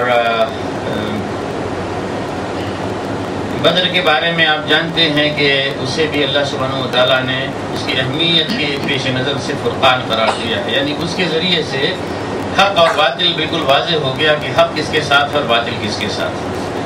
یہ عظیم مارکہ جو پہلا مارکہ تھا ہجرت کے بعد، بلکہ رسول اللہ صلی اللہ علیہ وسلم کے تاریخ نبوت میں، پہلا مارکا تھا، تو اس میں اللہ سبحانہ و تعالیٰ نے مسلمانوں کو اس طرح سے مدد ان کی فرمائی کہ وہ بے سر و سامان تھے، تعداد ان کی کم تھی، اس کے بالمقابل مشرکین کی تعداد بہت زیادہ تھی، ان کے پاس اسلحہ بھی زیادہ تھا اور پوری تیاری کے ساتھ آئے تھے. لیکن یہ ہے کہ اللہ تعالیٰ نے اہل ایمان کو کافروں کے مقابلے میں فتح عطا فرمائی. تو اس صورت کا جو پس منظر ہے اور اس پہ تبصرہ کرنے کے لیے کافی وقت چاہیے، اس سے صرف نظر کرتے ہوئے ہم جو اس میں سیدھا واقعات ہیں وہ بیان کرتے چلے جائیں گے. تو براہ راست ہم سورہ پہ آتے ہیں کہ سب سے پہلی چیز اس میں بیان ہوئی یہ کہ رسول اللہ صلی اللہ علیہ وسلم سے لوگ پوچھتے ہیں کہ انفال کیا ہے، انفال کا حکم کیا ہے. انفال نفل کی جمع ہے. یہاں پہ انفال مال غنیمت کے لیے جو ہے اس معنی میں یہ لفظ استعمال ہوا ہے اور بڑا معنی خیز ہے یہاں پہ. تو انفال نفل کی جمع ہے، جیسے ہم نے بتایا. نفل کہتے ہیں واجب سے جو زائد چیز کسی آدمی کو ملے، مثلا کوئی مزدور ہے، کوئی غلام ہے، امپلائی ہے، اسے اس کا جو واجب حق ہے اس سے زیادہ جو ملے وہ کیا ہے، نفل ہے. اور وہ اگر کسی یعنی خدمت کرنے والا اپنی طرف سے زیادہ خدمت کر دے تو یہ رضاکارانہ کیا ہے، خدمت ہوگی. تو اللہ تعالیٰ چونکہ مال غنیمت دینے والے ہیں تو اللہ کی طرف اس کی نسبت ہے، اس لیے اسے انفال کہا گیا کہ اللہ تعالیٰ نے اپنے بندوں کو ان کے حق واجب سے زیادہ دیا ہے. ایک بندہ، ایک مومن جب اللہ کی راہ میں جہاد کرتا ہے تو اس کے لیے جو وعدہ ہے اللہ کی طرف سے وہ اجر اور ثواب کا ہے، بس وہ اجر و ثواب کا ہے اور اسے مل گیا. اس کے بعد اگر اسے کچھ مال دنیا بھی ملتا ہے، مال غنیمت بھی ملتا ہے، تو کیا ہے، یہ اس کے اپنے حق سے، واجب حق سے مزید اس کو جو ہے نا ملا. تو فرمایا کہ کہہ دو کہ انفال جو ہے یہ اللہ اور رسول کے ہیں، تو اللہ سے ڈرو اور اپنے تعلقات درست رکھو اور اللہ اس کے رسول کی اطاعت کرو اگر واقعتاً تم لوگ مومن ہو. تو یہ بات کس اس میں موقع پہ اور کیوں کہی گئی تھی؟ وہ یہ تھا کہ جنگ کے بعد جب مشرکین کے لشکر کو شکست ہوئی اور بھاگنے لگے تو ایک گروہ تھا ان کے تعاقب میں دور تک گیا، دوسرا ایک گروہ تھا وہ جو ان کے لوگ تھے بھاگتے ہوئے لوگوں کو پکڑ کے گرفتار کر رہا تھا، قیدی بنا رہا تھا. اور کچھ لوگ تھے جو رسول اللہ صلی اللہ علیہ وسلم کے پاس آپ کی خدمت میں موجود تھے، جو آپ کا دفاع کر رہے تھے گھیرا بنائے ہوئے. اور کچھ لوگ تھے جنہوں نے مال غنیمت کو جمع کیا. تو عربوں کا جو پہلے سے دستور چلا آتا تھا وہ یہ کہ لڑنے والے جب میدان جنگ میں جاتے ہیں تو جس کے حصے میں جو چیز آتی ہے وہ اس کی ہو جاتی ہے، بوٹی جس کو کہتے ہیں، یعنی غنیمت وہ سارا لوٹا ہوا مال اس کی ملکیت ہو گیا. تو اس وقت یہ جھگڑا کھڑا ہوا. ان لوگوں نے کہا کہ بھئی ہم لوگوں نے یہ مال غنیمت لوٹا ہے، جمع کیا ہے، اس لیے ہمارا ہے. اس وقت تک اسلام کے یعنی قرآن میں کوئی حکم مال غنیمت سے متعلق نازل نہیں ہوا تھا. تو وہ لوگ جنہوں نے مشرکین کا دور تک تعاقب کیا تھا انہوں نے کہا کہ اگر ہم نے تعاقب نہ کیا ہوتا، انہیں نہ بھگایا ہوتا تو ممکن ہے جمع ہو کر تمہارے اوپر پلٹ کر حملہ کر دیتے. تو تم مال غنیمت کیا ہو سکتا ہے، تمہیں شکست ہو جاتی، تمہارے پاس جو کچھ ہے ان کے پاس چلا جاتا. دوسرے لوگوں نے کہا کہ اگر ہم ان لوگوں کو قیدی نہ بناتے تو ہم بھی جو ہے مال غنیمت سمیٹ سکتے تھے. تیسرے لوگوں نے کہا کہ بھئی ہم تو سب سے بڑی خدمت انجام دے رہے تھے کہ رسول اللہ صلی اللہ علیہ وسلم کی خدمت میں ہم تھے، آپ ان کا دفاع کر رہے تھے. اگر خدا نخواستہ آپ کو کوئی غضب پہنچتا، تکلیف پہنچتی تو سب لوگ جو ہے سب کے سب شکست کھا جاتے. تو سب سے بڑا حصہ تو ہمارا ہے. لیکن یہ سارے لوگ اپنی دلیلیں، حجتیں سب کچھ پیش کرتے رہے. جن کے پاس اصلاً مال تھا، جن کے قبضے میں وہ کسی طور سے تیار نہیں ہو رہے تھے. انہیں ظاہر ہے کہ مال ہے تو وہ کون سی حجت انہیں جو ہے قائل کر سکتی. انہوں نے کہا کہ نہیں، مال تو ہمارے ہاتھ ہی میں ہے. تو اس وقت یہ کہا گیا کہ مال غنیمت یہ اللہ کا، اللہ کے رسول کا، کسی کا اس پہ حق نہیں. آگے پھر چل کے اس سورہ میں بیان ہوگا کہ اللہ کی جو ہے نا وہ ہے، سمجھ لیجیے کہ اس کا جود و کرم، اس کی بخشش کی وہ عطا کرے لوگوں کو، ورنہ یہ مال کیا ہے، اللہ اور اللہ کے رسول کا. اصولی بات یہ. چنانچہ اسی بنیاد پر آگے رسول اللہ صلی اللہ علیہ وسلم نے مال غنیمت کی تقسیم جب ہوئی اور اس کا حصہ بتلایا گیا تو آگے وہ آیت آ رہی ہے. تو آپ نے کہہ دیا کہ سارا مال غنیمت جمع کیا جائے، چھوٹا بڑا جو بھی، سوئی کا دھاگا، وہ سب بھی وہاں پہ جمع کیے جائے. اور جس نے ایک معمولی چیز بھی چھپائی مال غنیمت میں سے تو وہ نار العار کہا گیا ہے. یہ اس کے لیے کیا ہے؟ باعث رسوائی بھی ہے اور جہنم کا ذریعہ، جہنم میں دھکیلے جانے کے ذریعہ بھی. ایک سوئی بھی اگر چرا لیں گے مال غنیمت میں تو جہنم میں چلے جائیں گے. تو یہ اختلاف ہوا تھا. تو اس وقت یہ کہا گیا تھا اللہ سے ڈرو اور اپنے یعنی اہل ایمان اپنے آپس میں تعلقات کو درست رکھیں. یہ مال غنیمت ان کے تعلقات کو خراب نہ کرنے پائے. اور اگر تم مومن ہو تو اللہ اور اس کے رسول کی بات مانو، ان کی اطاعت کرو. اور اسی موقع پہ یہ بتلا دیا کہ مومن ہوتے کون ہیں؟ مومن وہ ہوتے ہیں کہ جب اللہ کا تذکرہ کیا، اللہ کا ذکر ہوتا ہے. اللہ کا ذکر ہوتا ہے، اس سے مراد یہ بھی ہے کہ اللہ کا حکم بیان کیا جاتا ہے، اللہ کا قانون بیان کیا جاتا ہے، تو ان کے دل ہل جاتے ہیں، کانپ اٹھتے ہیں. اور جب ان کے سامنے اللہ کی آیات پڑھ کے سنائی جاتی ہیں تو ان کے ایمان میں اضافہ کرتی ہیں اور یہ لوگ اپنے رب ہی پر بھروسہ کرتے ہیں. یہ نماز قائم کرتے ہیں اور اللہ کے بخشے ہوئے مال میں سے خرچ کرتے ہیں. یہی حقیقتاً مومن ہے. اولئک هم المؤمنون حقا. دراصل مومن برحق یہ لوگ ہیں. تو یہ جو کیفیت ہوئی تھی مال غنیمت میں اختلاف کی، وہی کیفیت اس وقت ہوئی تھی جب رسول اللہ صلی اللہ علیہ وسلم مدینہ منورہ سے نکل رہے تھے جہاد کے لیے، غزوے کے لیے. اس وقت بھی کما اخرجک ربک من بیتک، یہ کما اسی طرح یعنی جس طرح سے پہلے اختلاف ہوا تھا مال غنیمت کے سلسلے میں، اسی طرح سے وہ بھی اختلاف ہوا. پہلے جس وقت تمہارے رب نے تمہارے گھر سے حق کے ساتھ نکالا تھا، یعنی ایک مقصد حق کے تحت تم کو نکالا تھا، اس وقت اختلاف لوگوں نے کیا. تو اختلاف کیا تھا؟ اسی میں ایک جملے سے بات واضح کر دی گئی کہ وَإِنَّ فَرِيقًا مِّنَ الْمُؤْمِنِينَ لَكَارِهُونَ. اہل ایمان کا ایک گروہ جو ہے اسے ناپسند کر رہا تھا. کچھ سار و سامان نہیں ہے، تلوار نہیں ہے، جانا ہے وہاں پہ قریش کے مقابلے میں جو ہے نا لڑنا ہے، تو سمجھ رہے تھے کہ بس آگے گردن کٹنے والی، تو ڈر رہے تھے. تو وہ فرمائے کہ وہ تم سے آ کے حق کے بارے میں وہ جھگڑ رہے ہیں، حجتیں کر رہے ہیں. بعد اس کی کوئی چیز بالکل واضح ہوگی، بالکل بات واضح ہے کہ مقصد کیا ہے اللہ تعالیٰ کا، جانا کہاں ہے بالکل واضح ہو گئی. نہیں وہ آ کے حجت کر رہے ہیں، آپ کو منانے کی کوشش کر رہے ہیں، منوانے کی زبردستی کوشش کر رہے ہیں. ایسا لگتا ہے کہ جیسے ہانکے جا رہے ہیں موت کی طرف. تو یہ کیا تھا؟ وہی اگلے آدمی اس طرح تذکرہ ہو رہا ہے. یہ رسول اللہ صلی اللہ علیہ وسلم کو سمجھا کے یہ قائل کرنا چاہتے تھے کہ حضور ابھی فی الحال جنگ وغیرہ کا معاملہ چھوڑیں، چلیں قافلے پہ حملہ کرتے ہیں. اگلی آیت فرمایا کہ یہ اس وقت کی بات ہے کہ جب اللہ تم سے وعدہ کر رہا تھا دو گروہوں میں سے ایک ملے گا تم کو، یا دو جماعتوں میں سے ایک جماعت تمہارے ہاتھ آئے گی.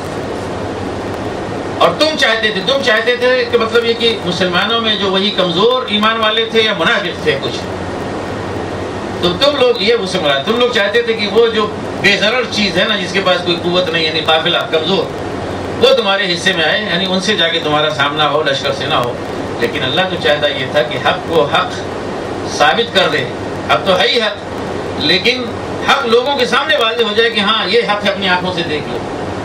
اپنے فرمان کے ذریعے سے اللہ تعالیٰ یہ ثابت کر دینا چاہتا تھا اور کافروں کی جڑ کاٹ دینا چاہتا تھا. کافر کی جڑ جو ہے قافلے پہ حملہ کرنے سے تھوڑی کٹتی.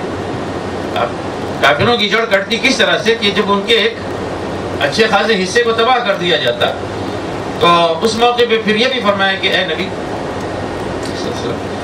تو اس وقت کو یاد کرو کہ جب تم اپنے رب سے تم لوگ فریاد کر رہے تھے. یہاں پہ نبی ہی نہیں بلکہ تمام مسلمان، تمام مومن جو ہے مخاطب ہیں کہ تم یاد کرو اس وقت کو جب تم لوگ اپنے رب سے فریاد کر رہے تھے کہ تو اس وقت اللہ تعالیٰ نے تم لوگوں کی مدد اس طرح سے کی کہ فرمایا کہ میں تمہاری 1000 فرشتوں سے مدد کروں گا جو پے در پہ آئیں گے ایک کے بعد ایک. اور یہ بات فرشتوں والی جو بات ہے تمہیں سنائی جا رہی ہے میں بشارت کے لیے، اور تاکہ تمہارے دل مطمئن ہو. ورنہ مدد تو اللہ کی طرف سے آتی ہے، اللہ نہ بھی سنائے کہ کوئی فرشتہ آ رہا ہے کہ نہیں آ رہا ہے. اللہ اگر تمہاری مدد پہ آمادہ ہے تو کوئی تم کو شکست نہیں دے سکتا. اور پھر فرمایا کہ اس وقت بھی یاد کرو. یہ سارے احسانات اللہ تعالیٰ جتا رہے ہیں کہ جب تمہارے اوپر نیند اللہ تعالیٰ چھا رہا تھا، اذ یغشیکم النعاس امنۃ منہ، تمہیں امن اور سکون دینے کے لیے اللہ تعالیٰ تم پر نیند مسلط کر رہا تھا. بعض لوگوں نے اس کے بارے میں لکھا ہے اور غلط لکھا ہے کہ دوران جنگ ہم پر نیند جو ہے طاری ہو جاتی تھی، اس طرح سے کہ تلواریں چھوٹ جاتی تھیں. پتہ نہیں کس طرح سے دین اسلام جو ہے بالکل حقیقت پسندی پہ مبنی دین ہے، اس میں کوئی اس طرح کی چیزیں نہیں آتی ہیں. کہاں سے اس طرح کے قصے جو ہے نا گھس گئے. یہ جب بعد میں کمزوری کا دور آیا ہے تو لوگوں کو اس طرح کے قصے اچھے لگتے ہیں. یہ سو رہے ہیں لوگ اور جہاد ہو رہا ہے صاحب، اور جو سو رہے ہیں پھونک مار رہے ہیں اڑ رہے ہیں لوگ. ایسا کبھی نہیں ہوا. تو لوگ کہہ رہے ہیں کہ دوران ایک قصہ جو بیان کیا گیا، اور ہمارے تفسیروں میں یہ چیزیں آ گئی ہیں کہ دوران جہاد لڑتے لڑتے لوگوں کے اوپر نیند کا اس طرح سے غلبہ ہوتا تھا کہ تلواریں ہاتھ سے چھوٹ جاتی تھی، پتہ نہیں کون کو پھر دوبارہ پکڑاتا تھا۔ یہ بالکل غلط بات ہے اور آیت کے سیاق اور سباق کے بالکل خلاف ہے۔ صرف کرتے ہوئے پتہ نہیں کیسے یعنی سیاق سباق کو لوگ چھوڑ گئے ہیں۔ یہاں پہ کئی چیزیں بیان ہو رہی ہیں اس آیت میں اور تسلسل کے ساتھ بیان ہو رہی ہیں۔ اس میں یہ نہیں ہو سکتا کہ پہلے والی چیز بعد میں ہوئی اور بعد والی چیز پہلے ہوئی۔ آپ دیکھتے جائیے، یاد کرو اس وقت کو کہ جب اللہ تم پر نیند کو چھا رہا تھا اپنی طرف سے تم کو امن دینے کے لیے، اور پھر وہ تمہارے اوپر بارش برسا رہا تھا آسمان سے تاکہ تمہیں پاک کرے اور شیطان کی نجاست تم سے جو ہے دور کرے۔ یہ کب ہوا تھا؟ جنگ کے دوران ہوا تھا، جنگ سے پہلے یا جنگ سے بعد؟ جنگ سے پہلے بارش ہوئی تھی، جنگ سے پہلے بارش ہوئی تھی۔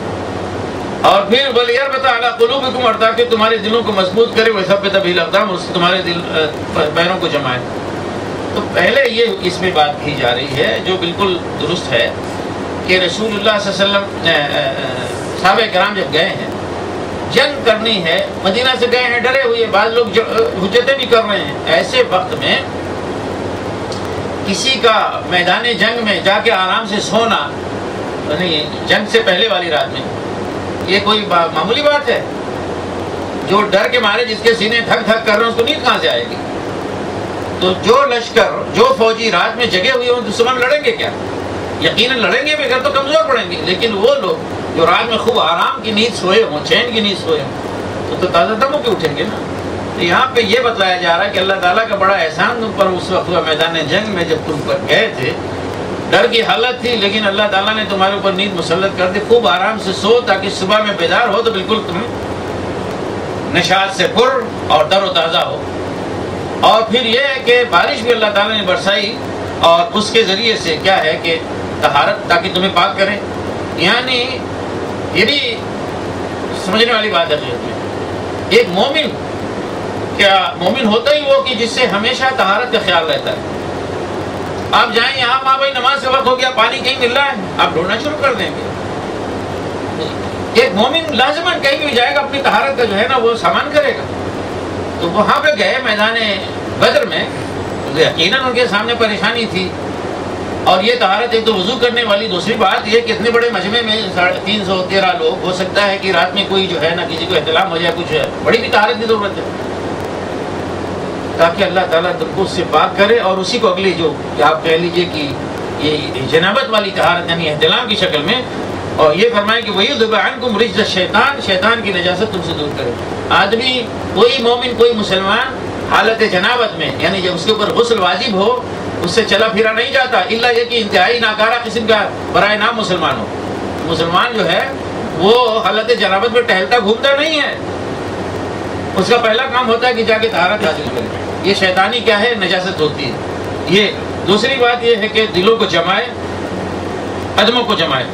تو اللہ تعالیٰ نے اس طرح سے کیا، قدموں کو جمایا کہ بارش جب ہوئی تو یہ بدر کے میدان میں اس طرف مسلمان ہیں، بلند اونچائی پہ، بارش جب ہوئی تو وہ پانی جو ہے اس نے مٹی کو، ریت کو جما دیا، اور مسلمانوں نے جگہ جگہ وہ بنا کے کیا بولیں گے چھوٹے چھوٹے گڈھے جو ہے نا اس میں پانی جمع کر لیے، تو ان کی زمین پختہ ہو گئی اور پانی بھی موجود ہے۔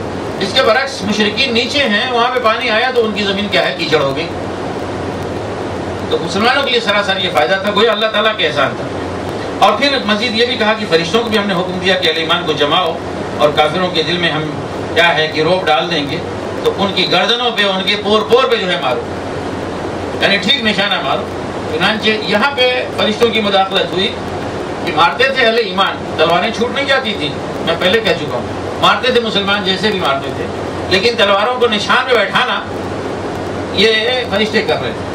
فرشتے انسانوں کی شکل میں نہیں آئے تھے دنیا میں، اور نہ آتے ہیں، اس طرح سے آتے بھی نہیں، وہ آتے ہیں، وہ کس طرح سے اپنا کام کرتے ہیں وہ آپ جو ہے نا یعنی دیکھ نہیں سکتے۔ تو یہ ہے کہ آپ تو لے کر بھی مثلاً آپ بندوق لے کے روزانہ نشانہ جاتے ہیں جنگل میں، چڑیا یا کسی کا شکار کرنے کے لیے 50 کارتوس خراب کر کے چلے آئے، ایک بھی نہیں لگتا، لیکن میدان جنگ میں جا رہے ہیں جہاد کرنے کے لیے تو آنکھ بند کر بھی مار دیتے ہیں تو پتہ چلتا ہے سیدھے نشانے پہ جا کے لگتا ہے. یہ کہاں سے لگتا ہے؟ سالہ سال کی محنت کرتے ہیں نشانے پہ، آپ کا وہ جو بیٹھتا نہیں نشانہ، اور وہاں پہ جاتے ہیں ہر ایک فائر جو ہے کرتوس وہاں ہے جا کے ٹھیک نشانے بیٹھتا ہے. یہ فرشتوں کا کام ہے. تو جوڑ جوڑ میں مارو، یہ فرشتوں نے کام کیا. اور یہ سزا تھی حقیقت میں اس بات کی کہ انہوں نے اللہ اور اللہ کے رسول سے جنگ کی تھی، اور جو اللہ کے رسول سے جنگ کرے، اللہ اور اللہ کے رسول جنگ کرے، اسے معلوم ہے کہ اللہ سخت سزا دینے والا ہے. اور پھر اہل ایمان کو خطاب کر کے کہا گیا کہ جب کافروں سے تمہارا مقابلہ ہو ان کے سامنے جاؤ تو پیٹھ نہ دکھاؤ، بھاگو نہیں. جو پیٹھ پھیر کے بھاگے گا میدان جنگ سے، میدان جہاد سے، تو اللہ کا غضب لے کے لوٹے گا اور اس کا ٹھکانہ جہنم ہے، اور وہ بہت ہی برا ٹھکانہ ہے. صرف اس شکل میں اس کے لیے جائز ہے کہ پیترا بدلنے کے لیے، یا لشکر کا ایک بازو دوسرے بازو سے ملنے کے لیے، یا دفاعی طور پہ جو ہے اجتماعی طور پر پیچھے کھسکنے کے لیے، یہ اس کی اجازت ہے. لیکن وہ کہ آدمی بھاگ کھڑا ہو، انفرادی طور پر یہ پوری فوج بھاگ کھڑی ہو، جس کو روٹ کہتے ہیں، تو اگر یہ بھاگ کھڑے ہوتے ہیں تو ایسے لوگوں کا کیا ہے ٹھکانہ؟ جہنم ہے. تو اس موقع پہ جو مسلمانوں کا یہ کارنامہ جو تھا، قتل کیا مشرکوں کو، تو اس کے بارے میں فرمایا کہ تم لوگوں نے ان کو قتل نہیں کیا بلکہ اللہ نے قتل کیا. اور پھر نبی صلی اللہ علیہ وسلم کا خطاب ہے کہ تم نے نہیں پھینکا بلکہ اللہ نے پھینکا. یعنی ہاتھ جو ہے نظر آ رہے تھے اللہ کے رسول صلی اللہ علیہ وسلم کے، لیکن وہاں پہ جو یعنی وہ کارگر ہو رہی تھی چیز وہ اللہ کی طرف سے تھی. یعنی اللہ کا ہاتھ چھپا ہوا تھا پیچھے، نظر نہیں آتا. تو یہ کون سا موقع تھا جب رسول اللہ صلی اللہ علیہ وسلم نے بالکل میدان میں فوجیں آمنے سامنے جب جم گئی ہیں، تو رسول اللہ صلی اللہ علیہ وسلم نے مٹی اٹھائی ایک مشت اور یوں پھینکا، شاہد الوجوہ، چہرے بگڑ جائیں کہہ کے کہا، اور مسلمانوں کو حکم دیا کہ کافروں پہ ایک بار بھی حملہ کرو. تو اب ایک مٹھی جو ہے مٹی، اب آپ سوچئے کہ کہاں پہنچنے والی ہے، وہ تو دور ہو سکتا ہے یہیں سے واپس کر دے، اڑا دے. لیکن اللہ کی شان ہوتی ہے، ایک مٹھی جب رسول اللہ صلی اللہ علیہ وسلم پھینکتے ہیں اللہ کے حکم سے، تو اس میں تاثیر پیدا کرنا کیا ہے؟ اللہ تعالیٰ کا کام. وہ سب کی آنکھوں میں جا کے وہ مٹھی بھر مٹی جو ہے پہنچ گئی، سب کی آنکھوں میں ہزار کا لشکر اس میں پہنچ گیا. تو اس طرح سے فرمایا کہ اللہ تعالیٰ کافروں کی چالوں کو کمزور کرتا ہے. اور آخری بات یہ کہی کہ اگر تم فتح چاہتے تھے، فیصلہ چاہتے تھے، تو فیصلہ آ گیا. اب باز آ جاؤ، تمہارے لیے بہتر، بھلا اسی میں ہے، کاٹا گیا، تم اب باز آ جاؤ، یعنی آگے اب پھر نہیں شرارت کرو، اسی باز جاؤ تمہارے لیے بہتر. لیکن اگر اپنی شرارت کا اعادہ کرتے ہو تو ہم اسی طرح سزا جو ہے نہ دیں گے جیسے اب سزا دی ہے. اور تمہاری تعداد خواہ کتنی بڑھ جائے، اللہ کے مقابلے میں کچھ کام آنے والی نہیں. تو وہاں سے مکہ سے نکلتے وقت کفار جو ہے نا وہ خانہ کعبہ میں گئے تھے، غلاف کعبہ پکڑ کے لوگوں نے دعائیں کی تھی. ابو جہل نے بھی دعا کی تھی، اور میدان جنگ میں پہنچ کے بھی ابو جہل نے دعا کی تھی. اس نے کہا تھا کہ جو حق پہ ہے، جو باطل پہ ہے، اس کی کمر توڑ دیجیے، اسے ذلیل و خوار کر شکست دیجیے، اور جو حق پہ ہے اسے فتح عطا کریں. تو گویا ان کی اپنی دعا یہ تھی اللہ تعالیٰ سے، اور غلاف کعبہ پکڑ کر میدان جنگ میں بھی، کہ وہ گروہ جو جیتے گا وہ حق پر، اور جو ہارے گا وہ باطل پر. تو اسی لیے کہا گیا کہ اگر تم فیصلہ چاہتے تھے تو فیصلہ آ گیا اس شکل میں کہ حق پر جو گروہ ہے وہ گروہ ہے جو رسول اللہ صلی اللہ علیہ وسلم کے ساتھ ہے، اور باطل گروہ تمہارا گروہ ہے. يا أيها الذين آمنوا أطيعوا الله ورسوله ولا تولوا عنه وأنتم تسمعون ولا تكونوا كالذين قالوا سمعنا وهم لا يسمعون إن شر الدواب عند الله الصم البكم الذين لا يعقلون ولو علم الله فيهم خيرا لأسمعهم ولو أسمعهم لتولوا وهم معرضون يا أيها الذين آمنوا استجيبوا لله وللرسول إذا دعاكم لما يحييكم واعلموا أن الله يحول بين المرء وقلبه وأنه إليه تحشرون واتقوا فتنة لا تصيبن الذين ظلموا منكم خاصة واعلموا أن الله شديد العقاب واذكروا إذ أنتم قليل مستضعفون في الأرض تخافون أن يتخطفكم الناس فآواكم فآواكم وأيدكم بنصره ورزقكم من الطيبات لعلكم تشكرون يا أيها الذين آمنوا لا تخونوا الله والرسول وتخونوا أماناتكم وأنتم تعلمون واعلموا أنما أموالكم وأولادكم فتنة وأن الله عنده أجر عظيم يا أيها الذين آمنوا إن تتقوا الله يجعل لكم فرقانا ويكفر عنكم سيئاتكم ويغفر لكم والله ذو الفضل العظيم وإذ يمكر بك الذين كفروا ليثبتوك أو يقتلوك أو يخرجوك ويمكرون ويمكر الله والله خير الماكرين وإذا تتلى عليهم آياتنا قالوا قد سمعنا لو نشاء لقلنا مثل هذا إن هذا إلا أساطير الأولين وإذ قالوا اللهم إن كان هذا هو الحق من عندك فأمطر علينا حجارة من السماء أو ائتنا بعذاب أليم وما كان الله ليعذبهم وأنت فيهم وما كان الله معذبهم وهم يستغفرون وما لهم ألا يعذبهم الله وهم يصدون عن المسجد الحرام وما كانوا أولياءه إن أولياؤه إلا المتقون ولكن أكثرهم لا يعلمون وما كان صلاتهم عند البيت إلا بكاء وتصدية فذوقوا العذاب بما كنتم تكفرون إن الذين كفروا ينفقون أموالهم ليصدوا عن سبيل الله فسينفقونها ثم تكون عليهم حسرة ثم يغلبون والذين كفروا إلى جهنم يحشرون ليميز الله الخبيث من الطيب ويجعل الخبيث بعضه على بعض فيركمه جميعا فيجعله في جهنم أولئك هم الخاسرون قل للذين كفروا إن ينتهوا يغفر لهم ما قد سلف وإن يعودوا فقد مضت سنة الأولين وقاتلوهم حتى لا تكون فتنة ويكون الدين كله لله فإن انتهوا فإن الله بما يعملون بصير وإن تولوا فاعلموا أن الله مولاكم نعم المولى ونعم النصير. اے ایمان لانے والو، اللہ اس کے رسول کی اطاعت کرو اور حکم سننے کے بعد اس سے سرتابی نہ کرو. ان لوگوں کی طرح نہ بنو جنہوں نے کہا کہ ہم نے سنا حالانکہ وہ نہیں سنتے. یقیناً خدا کے نزدیک بدترین قسم کے جانور و بہرے گونگے لوگ ہیں جو عقل سے کام نہیں لیتے.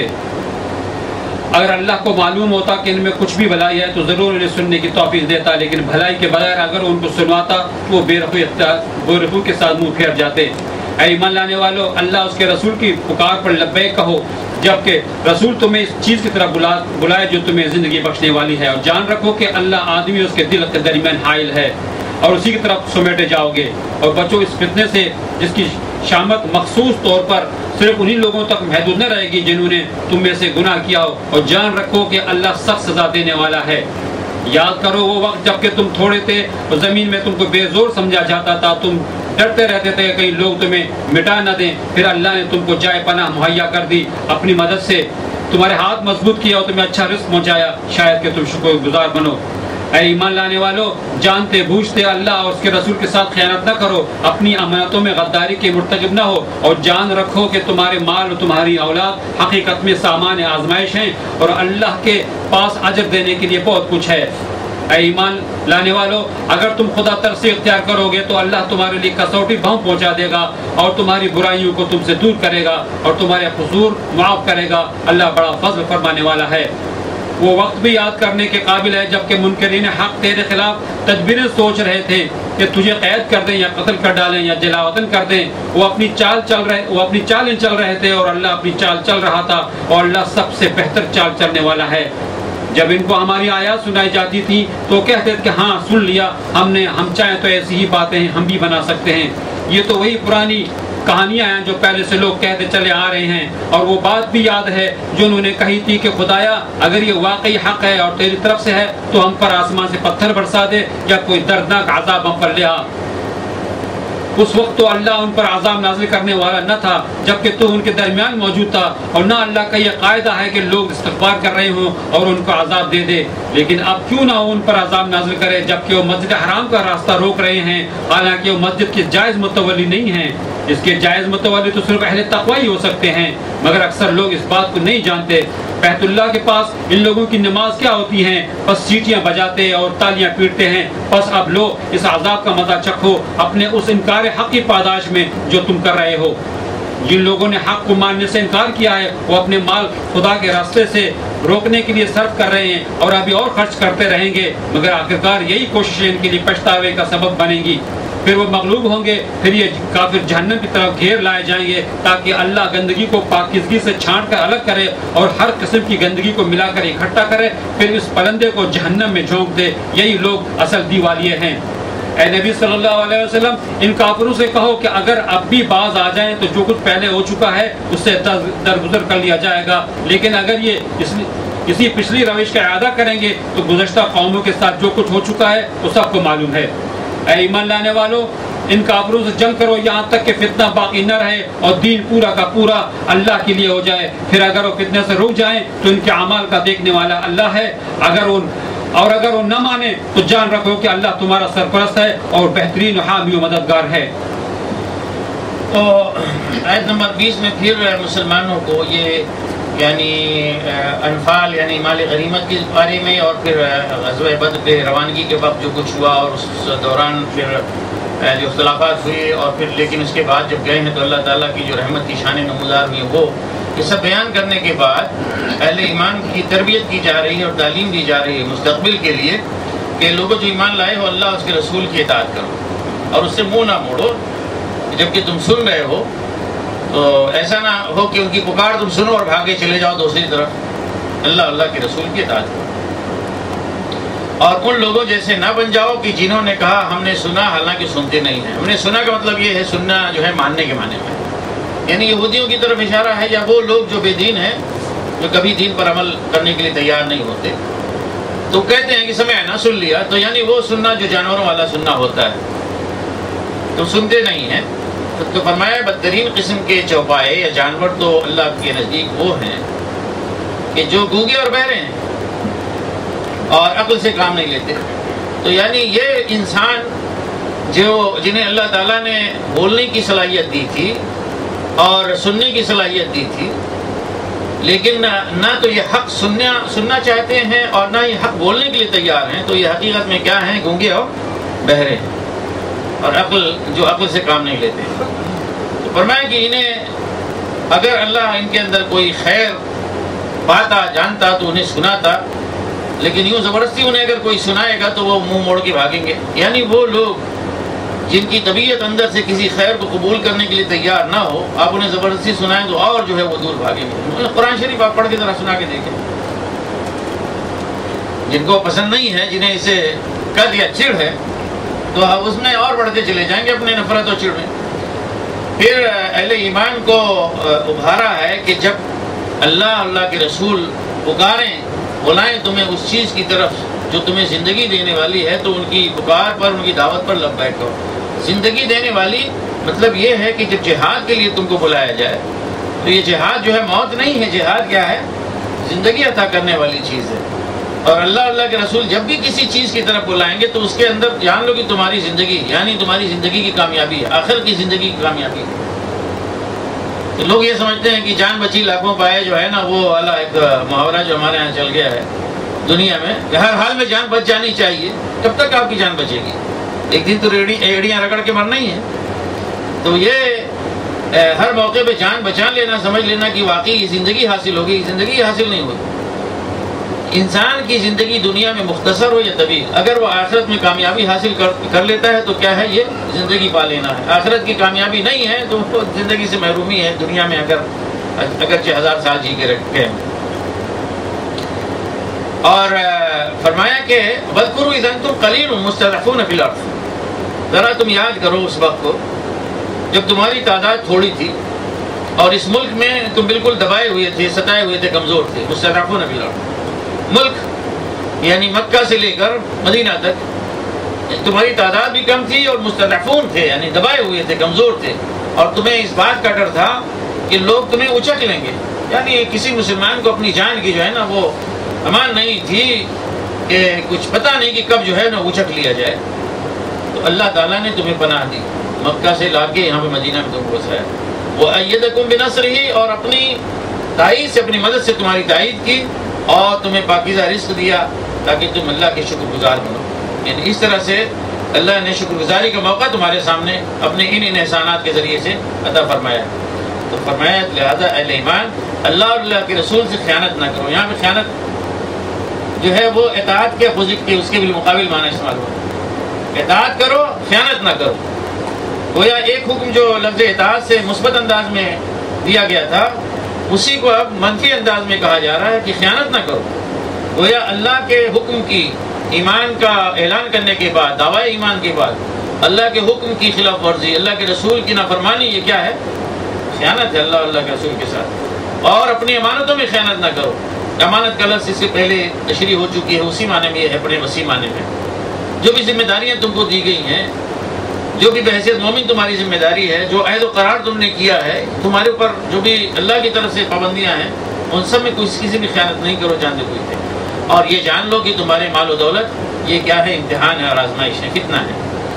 اور اس کے بالمقابل اللہ کے پاس کیا ہے؟ اجر عظیم ہے. یعنی جو اس آزمائش سے کامیابی کے ساتھ نکل گیا، اس طرح سے کہ مال و دولت ہے ٹھیک ہے، اہل اولاد ہے ٹھیک ہے، یہ نہیں کوئی حکم دیا کہ ان کو اٹھا کے پھینک دو، لیکن وہاں پہ اللہ کا جو حق ہے وہ سب کے اوپر کیا ہے؟ مقدم جانا جائے گا، مقدم رکھا جائے گا. تو اس آزمائش سے جو اس طرح سے بچ کے نکل گیا تو اللہ تعالیٰ کے اس کے لیے اجر عظیم ہے. اور اہل ایمان کو کہا گیا کہ خاص ہدایت دی گئی کہ اے لوگوں جو ایمان لائے ہو، اگر تم اللہ سے ڈر کر زندگی بسر کرو گے، ڈر کر چلو گے، خدا ترسی کی روش اختیار کرو گے، تو یہ جعل لکم فرقانا، اللہ تعالیٰ تمہارے لیے ایک کسوٹی بنا دے گا، فرقان بنا دے گا. وہی فرقان جس کو قرآن شریف کو فرقان کہا گیا، غزوہ بدر کو فرقان کہا گیا ہے. اب یہ کہا جا رہا ہے کہ ہر مومن کو فرقان ملے گا. یعنی ایسی قوت تمیز، ایسی صلاحیت جس کے ذریعے سے ایک بندہ حق اور باطل کو دیکھ کے پہچان لے، بتا دے کہ حق اور یہ باطل. تو کب یہ ہوگا؟ ایک مومن اگرچہ علامہ نہ ہو، کوئی ضرور نہیں ہے کہ وہ ہے نا حکیم الامت اور علامہ وقت جو ہے کہلائے تبھی یہ ساری چیزیں حاصل ہوں. ایک عام سا مسلمان مومن اگر وہ طے کر لے کہ اسے اپنی زندگی جو ہے خدا ترسی کی زندگی بسر کرنی ہے، ایسی زندگی جس میں اللہ سے ڈر کر وہ رہے گا، اللہ کی رضا پانے کی کوشش کرے گا، ناراضی سے بچنے کی کوشش کرے گا. جب یہ جذبہ ہوگا اور یہ خواہش ہوگی کہ اللہ سے تقوی کرتے ہوئے زندگی بسر کرے اور اللہ کی رضا کو ہمیشہ ڈھونڈے، اللہ کی ناراضی سے بچے، تو اللہ تعالیٰ خود بخود اس کی فطرت میں ایک ایسی قوت، ایک ایسی صلاحیت ڈال دیں گے جس کے ذریعے سے باوجود ہے کہ وہ علامہ نہیں ہے، کوئی مفتی نہیں ہے، لیکن جب بھی جہاں بھی کسی موڑ پہ، کسی نشیب و فراز پہ، کسی چوراہے اور سڑک پہ، کسی مجمع میں اس کو ضرورت پڑی، ایک سچویشن سامنے آئی، تو وہ جان لے گا کہ یہاں پہ صحیح راستہ کون سا ہے اور غلط راستہ کون سا ہے. اور یہ واقعہ ہے کہ حقیقت ہے، بہت ساری چیزیں ہم لوگ بحیثیت یعنی مومن، یہ اللہ تعالیٰ کا یعنی کرم ہے کہ اگرچہ کوئی بڑے اچھے سچے پکے جو ہے وہ مومن نہیں ہے، بس کسی طرح سے کام چل رہا ہے. اللہ تعالیٰ سے دعا کریں کہ سب کے جو ہے ایمان کو بڑھائے، پختہ کرے. ابھی تو حال یہی ہے کہ کسی طرح سے بس گاڑی جو ہے نا گزر رہی ہے، لیکن واقعہ یہ ہے کہ اس کمزوری کے باوجود، ایمان اور عمل کی کمی کے باوجود بھی ہم لوگ جہاں کہیں بھی اللہ کو سامنے، اللہ کو ذہن میں لا کے، دل میں جو ہے اللہ کا خیال کر کے کسی سچویشن میں اپنے آپ کو پاتے ہیں تو وہاں پہ سوچتے ہیں کہ کیا کرنا چاہیے، اللہ تعالیٰ صحیح راستہ دکھا دیتا ہے. ہر آدمی کو ایمان، یہی کیا ہے؟ فرقان ہے. تو پھر وہاں پہ یہ نہیں دیکھنا پڑتا کہ بھائی ڈھونڈ کے لاؤ قرآن شریف میں کیا کہا گیا، حدیث میں کیا کہا گیا، فلاں علامہ نے کیا فرمایا، کچھ نہیں. اللہ تعالیٰ ڈال دیتا ہے دل میں کہ یہ بات یہ درست ہے اور یہ غلط ہے. تو یہ فرقان جو ہے عطا ہوگا اور تمہارے گناہوں کو دور کر دے گا اور بخش دے گا. اور یاد کرو، اب رسول اللہ صلی اللہ علیہ وسلم خاص جو ہے نا خطاب ہے التفات کہ یاد کرو کہ جب کافر تمہارے ساتھ چالیں چل رہے تھے، تمہارے بارے میں وہ مکر و فریب کر رہے تھے تاکہ تمہیں قید کر لیں یا قتل کر دیں یا تمہیں یہاں سے نکال دیں. اور وہ چالیں چل رہے تھے، لیکن ان کی چالوں کا توڑ جو ہے اللہ کی کر رہا تھا. اللہ تعالیٰ بہترین توڑ کرنے والا ایسی تدبیروں کا. یعنی رسول اللہ صلی اللہ علیہ وسلم کی ہجرت کا واقعہ. مکہ میں آپ ہیں، کس حال میں ہیں؟ گویا کہ ایک کمزوری کی سی حالت ہے جدھر آپ کچھ کر نہیں سکتے، بے بس ہیں. چند لوگ ہیں، حکم ہو گیا ان کو کہ بھئی نکل جاؤ تم لوگ ہجرت کے لیے. وہ سب ہجرت کر کے مدینہ منورہ چلے آئے. اب رہ جاتے ہیں رسول اللہ صلی اللہ علیہ وسلم اور چند ایک لوگ رہ گئے، حضرت ابوبکر صدیق، حضرت علی رضی اللہ تعالیٰ عنہ وغیرہ وغیرہ، ان کے گھر کے لوگ. تو مشرکین نے جب دیکھا کہ اب یہ ان کے ماننے والے وہ لوگ ایک ایک دو دو کر کے نکلتے جا رہے ہیں اور نکل گئے ہیں سب، اب باقی بچے ہیں چند ایک لوگ، اس کا مطلب یہ ہے کہ اب یہ بھی حضرت محمد صلی اللہ علیہ وسلم کے بارے میں ان کا خیال ہو کہ اب یہ بھی کسی وقت جو ہے نکل جائیں گے. تو اب یہ اس کے بارے میں وہ لوگ فکر مند ہوئے کہ یہ جو خطرہ یہاں سے اگر نکل گیا باہر، تو باہر سے کہیں جا کے ہمارے بارے میں اور بھی ہمارے لیے کہیں بڑا درد سر نہ بن جائے اور بڑا خطرہ نہ بن جائے. تو دارالندوہ میں بیٹھ کے لوگوں نے میٹنگ کی، ان کی مجلس شورا منعقد ہوئی دارالندوہ میں، اور میٹنگ کی کہ بھئی ان کے بارے میں کچھ فیصلہ کرنا ہے. ایک رائے یہ آئی کہ ایسا ہے کہ اس کو مضبوط قسم کی بیڑی پہنا کے جو ہے نا قید کر دیتے ہیں. پہلی رائے یہ آئی کہ ان کو بیڑی پہنا کے قید کر دیتے. لوگوں نے کہا کہ نہیں، یہ مناسب نہیں، یہ کوئی اچھی تدبیر نہیں ہے. ان کے ساتھی جو نکل گئے ہیں باہر، وہ اپنے ساتھ جتھا جمع کر کے لے کر آئیں گے اور اچانک حملہ بولیں گے اور چھڑا کے لے کر جائیں گے اپنے آپ کو، ان کو، اپنے ساتھی کو. تو دوسرے نے کہا کہ ان کو یہاں ملک بدر کر دیں.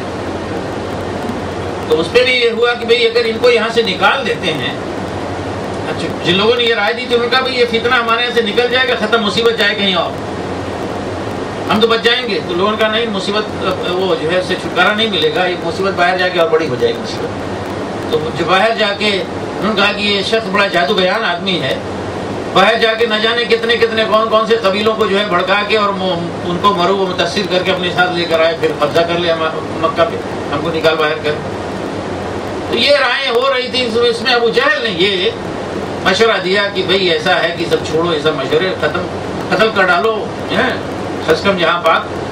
تو اب یہ ہوا کہ کوئی معمولی چیز تو نہیں ہے، حرم میں، حدود حرم میں، اور وہ بھی بنی ہاشم کے فرد کو، وہ شخص جو نبی اپنے آپ کو کہتا ہے، اور وہ کی نگاہ معمولی چیز تو نہیں تھی. وہاں پہ خون بہا کا اس وقت یعنی رواج تھا، قبیلے کی جنگ ہو جاتی. تو اس نے کہا کہ کچھ نہیں، قتل کرتے ہیں ان کو، اور ایسا کرتے ہیں کہ تمام خاندان قریش سے، قریش کے چھوٹے الگ الگ خاندان تھے، انہیں میں سے خاندان بنی ہاشم کا بھی تھا یا بنی عبد مناف کا. تو ان کا کہ ہر خاندان سے لیتے ہیں ایک ایک نوجوان مضبوط ہٹا کٹا، اور یہ سب آتے ہیں ایک بار کی حملہ کر کے ان کو قتل کر دیتے ہیں. بنی ہاشم کے پاس یا بنی عبد مناف کے پاس اتنی طاقت نہیں ہوگی کہ ہر قبیلے سے لڑنے کے لیے جائیں، وہ خون بہا لینے کے لیے مجبور ہو جائیں گے، یعنی پھر خون بہا دے کے ان کو 100 اونٹ دے کے جائیں، بچ جائے گا، ختم بات.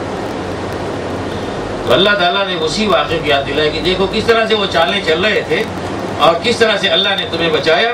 تو اللہ تعالیٰ نے جو بچایا وہ ساری چیزیں آپ کو معلوم ہے کہ ان کے نوجوان جمع بھی ہوئے اور رسول اللہ صلی اللہ علیہ وسلم ان کے منہ پہ سر پہ خاک ڈالتے ہوئے نکل گئے اور مدینہ منورہ پہنچ گئے.